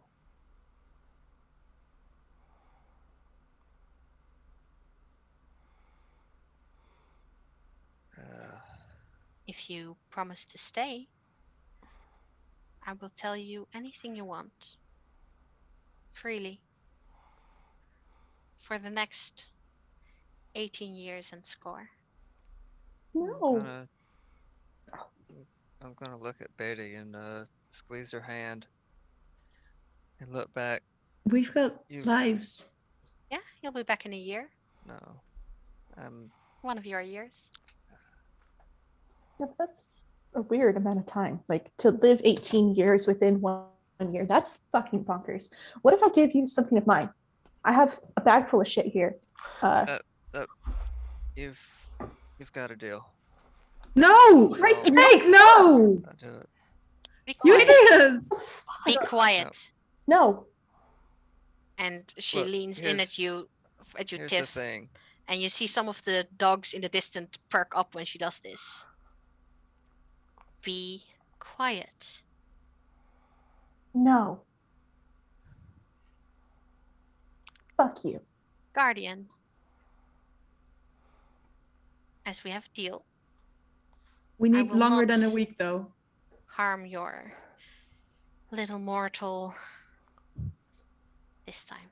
If you're gonna harm me, then fucking do it. Sure about, Don't do fucking sure empty about threats, you this, Drake? piece of Drake, shit. Drake, we need longer than a year. You need to. Longer than a week, I mean. We need to. Let him graduate Oh. from high school at least. God. Unfortunately for you, he's already agreed. So Drake, I am generous and I am kind. I will give you any and all information you want, and I will give you the power to solve this little problem of yours once and for all. And then, 1 week from the moment you step back into your world, you will come back and come back here. And if you break your promise, I will call a hunt. And a year from now and a week, I will take my companions and I will take my hounds, and we will run wild through the little mortal plane you call home. And we will start with those you betrayed us for. You said I could come And visit, you right? will. Can he bring me here? I'm gonna. And they will I'm gonna die keep my word. screaming as you watch. But of course, it won't come to that if you keep your word. Your little. I'm sorry, your lady love. You can either come and stay as well for a year, or you will meet him in a year. the space between planes might be fragile right now, but we do not want to stretch it further than we need to. That is a bad idea. You may have a week to choose. And I have no problems if you are there or if you are not. Guardian, what questions would you ask of me? And Like, she seems a lot more happy now that she's got what she wants. I just want to know what, like, I know I'm part Fae or whatever, but there's so many kinds, and I just want to know, like, One of the wildfires. A wisp would be one of the names where people have of that. Have you by any chance an affinity for fire? I do. That's lovely. This is how you can battle this fever thorn rose. If you get to the root of it, it will have a place in your world where it is trying to settle. If you can get at it, it will be protected by those it ensnared. If you can get at it, set it on fire with true Fey fire, which once we have sealed our deal, you will be able to access. Once it starts burning, it won't stop until it's burned every little last bit of it to a crisp. And any creatures it's ensnared that didn't change too much, they will be freed as well. Okay. Also, I'll have something that you can use to track it with, should you want to, as a token of my appreciation. Yeah. Okay. If there is nothing else you want of me, I will get the tracking device and send you back. That's all I could think of. But Let me go get it. Think of And your something. dogs, they're there. They're attacking us. They attacked us. Oh. Well, the cure is to burn out the thorns. Like I said, find where it's trying to nest. It will probably be where the creatures are, the stronger creatures it infected as well. The creatures will be weak to iron, afraid of salt, and once you catch the root of it with your Fey fire, it will burn out every bit of the infection. I will get the tracker. And Do she we turns do around. we age do we age while we're here? Well, the two of you are half-bloods, so maybe a little, but not so much that it would bother those when you come back in a year. Time here moves more pleasurably than it does in the mortal realm. It's so tiring there. Can we communicate with those like there? No, but you'll be back in a year. What is a year? A lot. Oh, you are young. Well,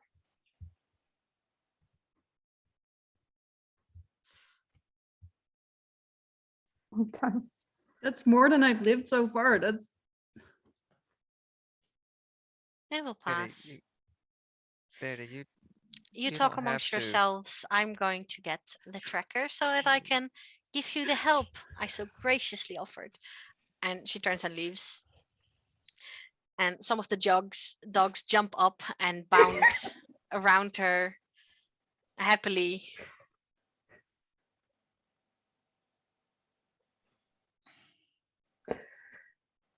Once she's gone, I think Tip stops pacing and then she turns to Drake. What the fuck is wrong with you? We could have gone back and we could have researched it ourselves and we didn't have to make deals with the Fae and we could have figured it out. We could have run tests and we could have figured it out. What the fuck is wrong with you? 18 years, Okay. Drake. 18 fucking years.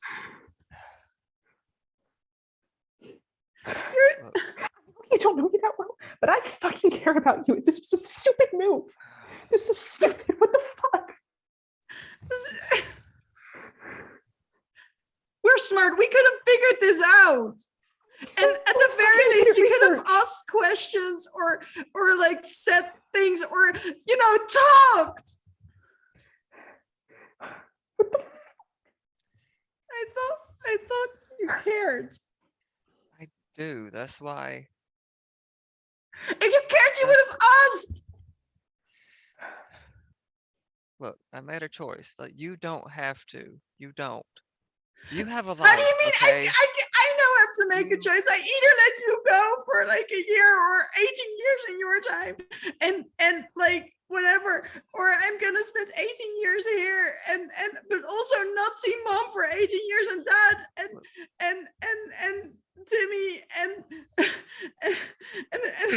like everyone and Lucky and Robin and Akonita moved into the little tent thing and is now standing at the edge of your little gathering with one eyebrow raised.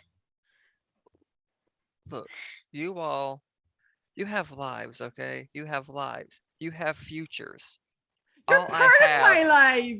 all I have Sure. is this. That's it. It's not fucking true. You have a What? people who love you. Am You I have a spilled? fucking ton of people who love you. What the fuck? Don't. I thought you lived with Mac and those. He talks about you all the time at work. I know nothing. What the fuck? While And this Tip is starts pacing again. very touching to watch, I would like to remind you that if you are trying to get him to break this deal, I'm not you gonna get break the 1 deal. year of, I'm sure, lovely time before we come to hunt you all. You're gonna hunt me, then fucking do it. But I'm not trying to make him break this deal. I'm just telling him he's a fucking idiot. Oh yes, well, leave your little squabbles for when you're back in your own plane, okay? Now, Drake, your choice. Would you seal this bargain with blood or with a kiss? Ew, what the fuck? They'll do blood. That's not. And her hand disappears into her tunic and comes out with a wicked sharp knife that still has beautiful etching of flowers deal has down the been side. So you're saying that the deal hasn't been made until it's sealed? Well, the deal has been made, but I presume he wants access to his full powers. I mean, we can do it in a week if you prefer, but I thought you needed this too. I fucking hate you. Well, that's delightful to hear, little mortal. And she holds out her hand for your hand, Drake. Walking away to where we first came in, and I'm just crying softly and standing there with my back towards everyone else, waiting. Come on. I reach out. I don't want to see this. I'm gonna go stand with Betty. Fuck you. And Delightful company you have. And the knife cuts into your palm and you barely feel it. But then there's the sting of blood coming out. And she cuts into her own palm and holds out her hand to shake. I shake it. and you clasp hands, and immediately there's that almost familiar rush of fire rushing up your arm and spreading throughout your body and tingling under your skin, and it coils up within you for a moment, and you almost feel like it's going to tear you apart and burn you from the inside out. But then you know this is not something that's outside of you. This is inside of you, and it's off you.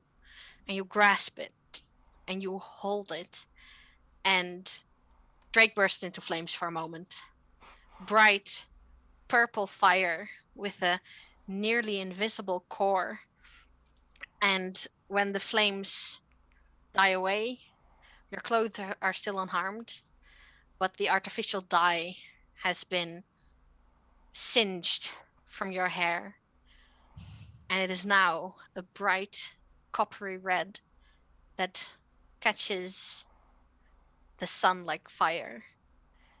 And your eyes are a vivid green, and there's a slight point to your ears. And you feel powerful. She lets your hand go. You look at your hand, and there's a smudge of blood, but when you touch it, it just wipes away, and there's clean skin underneath.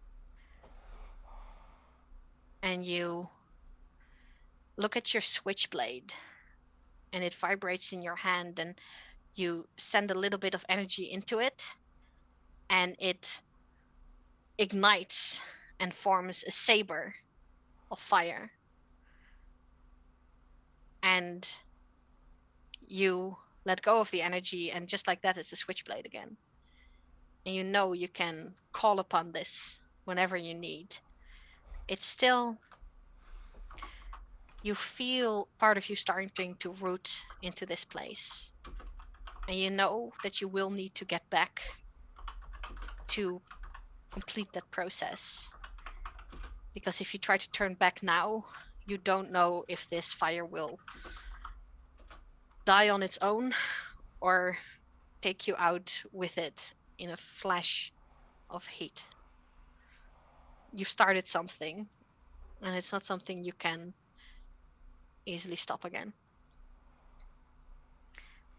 And she gestures. Very well. You wanted to go back? Any more questions? I am happy to answer. Yeah, I have a question. And she's like calling from wherever the fuck she and Betty are standing. I have a question. Where the fuck do you get the audacity? Guardian, any questions? No. Very well. We could have done it here, but it seems your companions are more interested in doing it elsewhere. Let's walk. And with a bounce in her step, she leads Drake to the rest of you.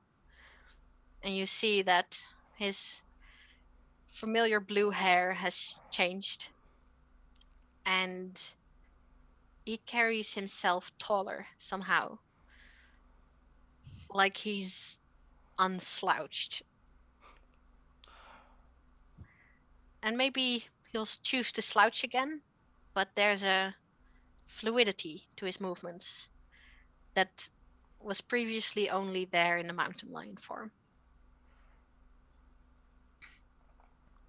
Everyone ready?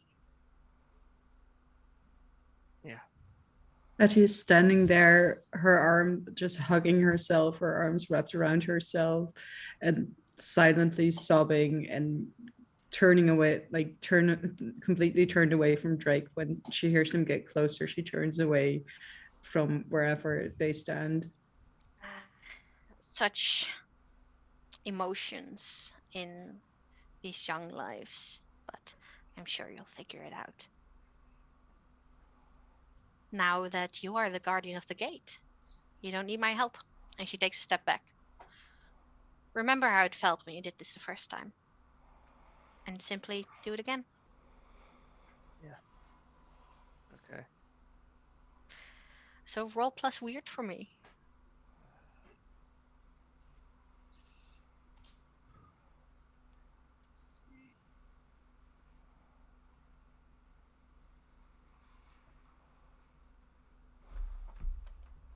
Hey.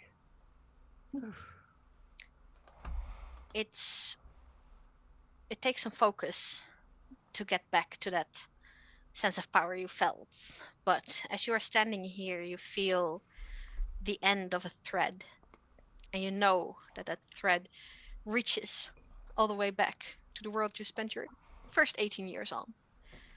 And you mentally grasp it. And you pull at the power of this place. It doesn't even have to come from you. And slowly, there's a circle of purple fire drawing itself around you. And when it reaches the beginning, it flares up, blinding everyone but Drake. And when it flares back down, you're back in the circle. There's no dogs. And it's dark. You can see stars above you. All of your phones bleep, bleep, bleep, bleep, bleep, bleep, Oh no. make a lot of sounds. And when you look at it, you can see you have a ridiculous amount of messages. Arnold, I would like you to roll for sensitive. Okay.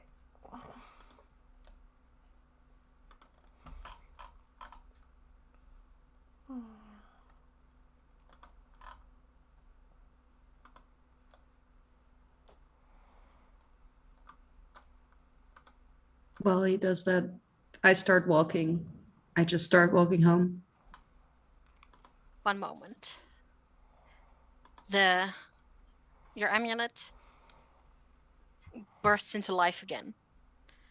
And you are driven to your knees with the spike of fear and worry and rage that you feel.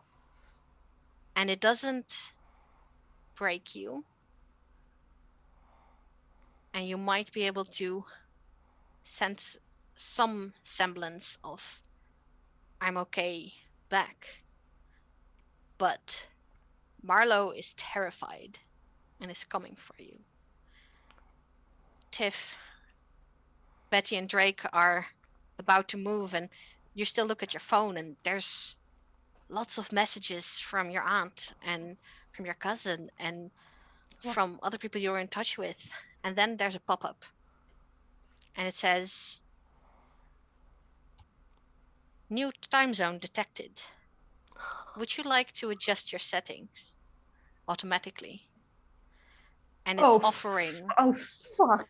to set the date a week from the last time you checked your phones that morning. Oh, Oh my God. no! Oh. With What the that, fuck? I would like to end our episode for tonight. Oh, my God. Boy, that happened, huh? Thank you all so much for playing in this space with me and for watching along at home. We've got, you've, on the bright side, you've got a lot of information, and one of your party members just got a cool power up. Yeah. Yeah, Right. yeah. Yay! Yeah. On the Drake, less bright side, Huh. you have apparently been gone for a week. Uh-huh. Oh yeah, that's the less bright side. That's the less bright side. Yeah. It is. And all the other fallout, I'm afraid we're gonna have to get into next week. Oh, my So, God. thank you all very much. I am M. I have been your keeper. You can find me at ravelingdraws.tumblr.com. In the rare case I do remember to upload my drawings. RB, Yeah. who played our delightful and foul-mouthed little mortal Tiff. Where can we find you? I'm at Papercut Sunset, basically anywhere. If you look me up on Tumblr or Wattpad specifically, I have a few novels up. That's what I do. Yeah. Amazing. Fishy, our lovely guardian of the gate, Drake, about to enter a new stage of his life. Where can we Yeah. find you? You can find me on Twitter at Fish Out of Water, and I also have a Tumblr that I sporadically post to, which is Drake-Galloway for Lake Wonder related stuff. Then we have our lovely Ginny, who played Betty, whose first very serious relationship is perhaps not quite going in the direction she hoped, but at least she got an offer to study at a place where her heritage can be further enlightened. Ginny, where can we find you? I'm at Ginny Voss at Tumblr and Twitter and like most other places. And I guess you can find me there. Yeah. And Taima, who played lovely Arnold, who didn't quite want to go along and thought they were only standing their friend up for a couple of hours. Yeah. But things went kind of differently. And who has not been having a great time with all the dogs. No. My dogs. My dogs. I came up with this idea before I knew Arnold hated dogs. I figured. But I did like it.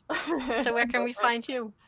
Well, I am Taima, and you can find me at Taimatime on Twitter, Taima's Art on Tumblr, Taima Creative on Instagram, and Taima whatever at a lot of places, honestly. And I've been having a great time. This was Lake Wonder, Violent Delights. We've been playing on Roll20, and we'll see you all again next week, hopefully. Goodbye, everyone. Wow. Bye. Thank you. Hey. Oh God.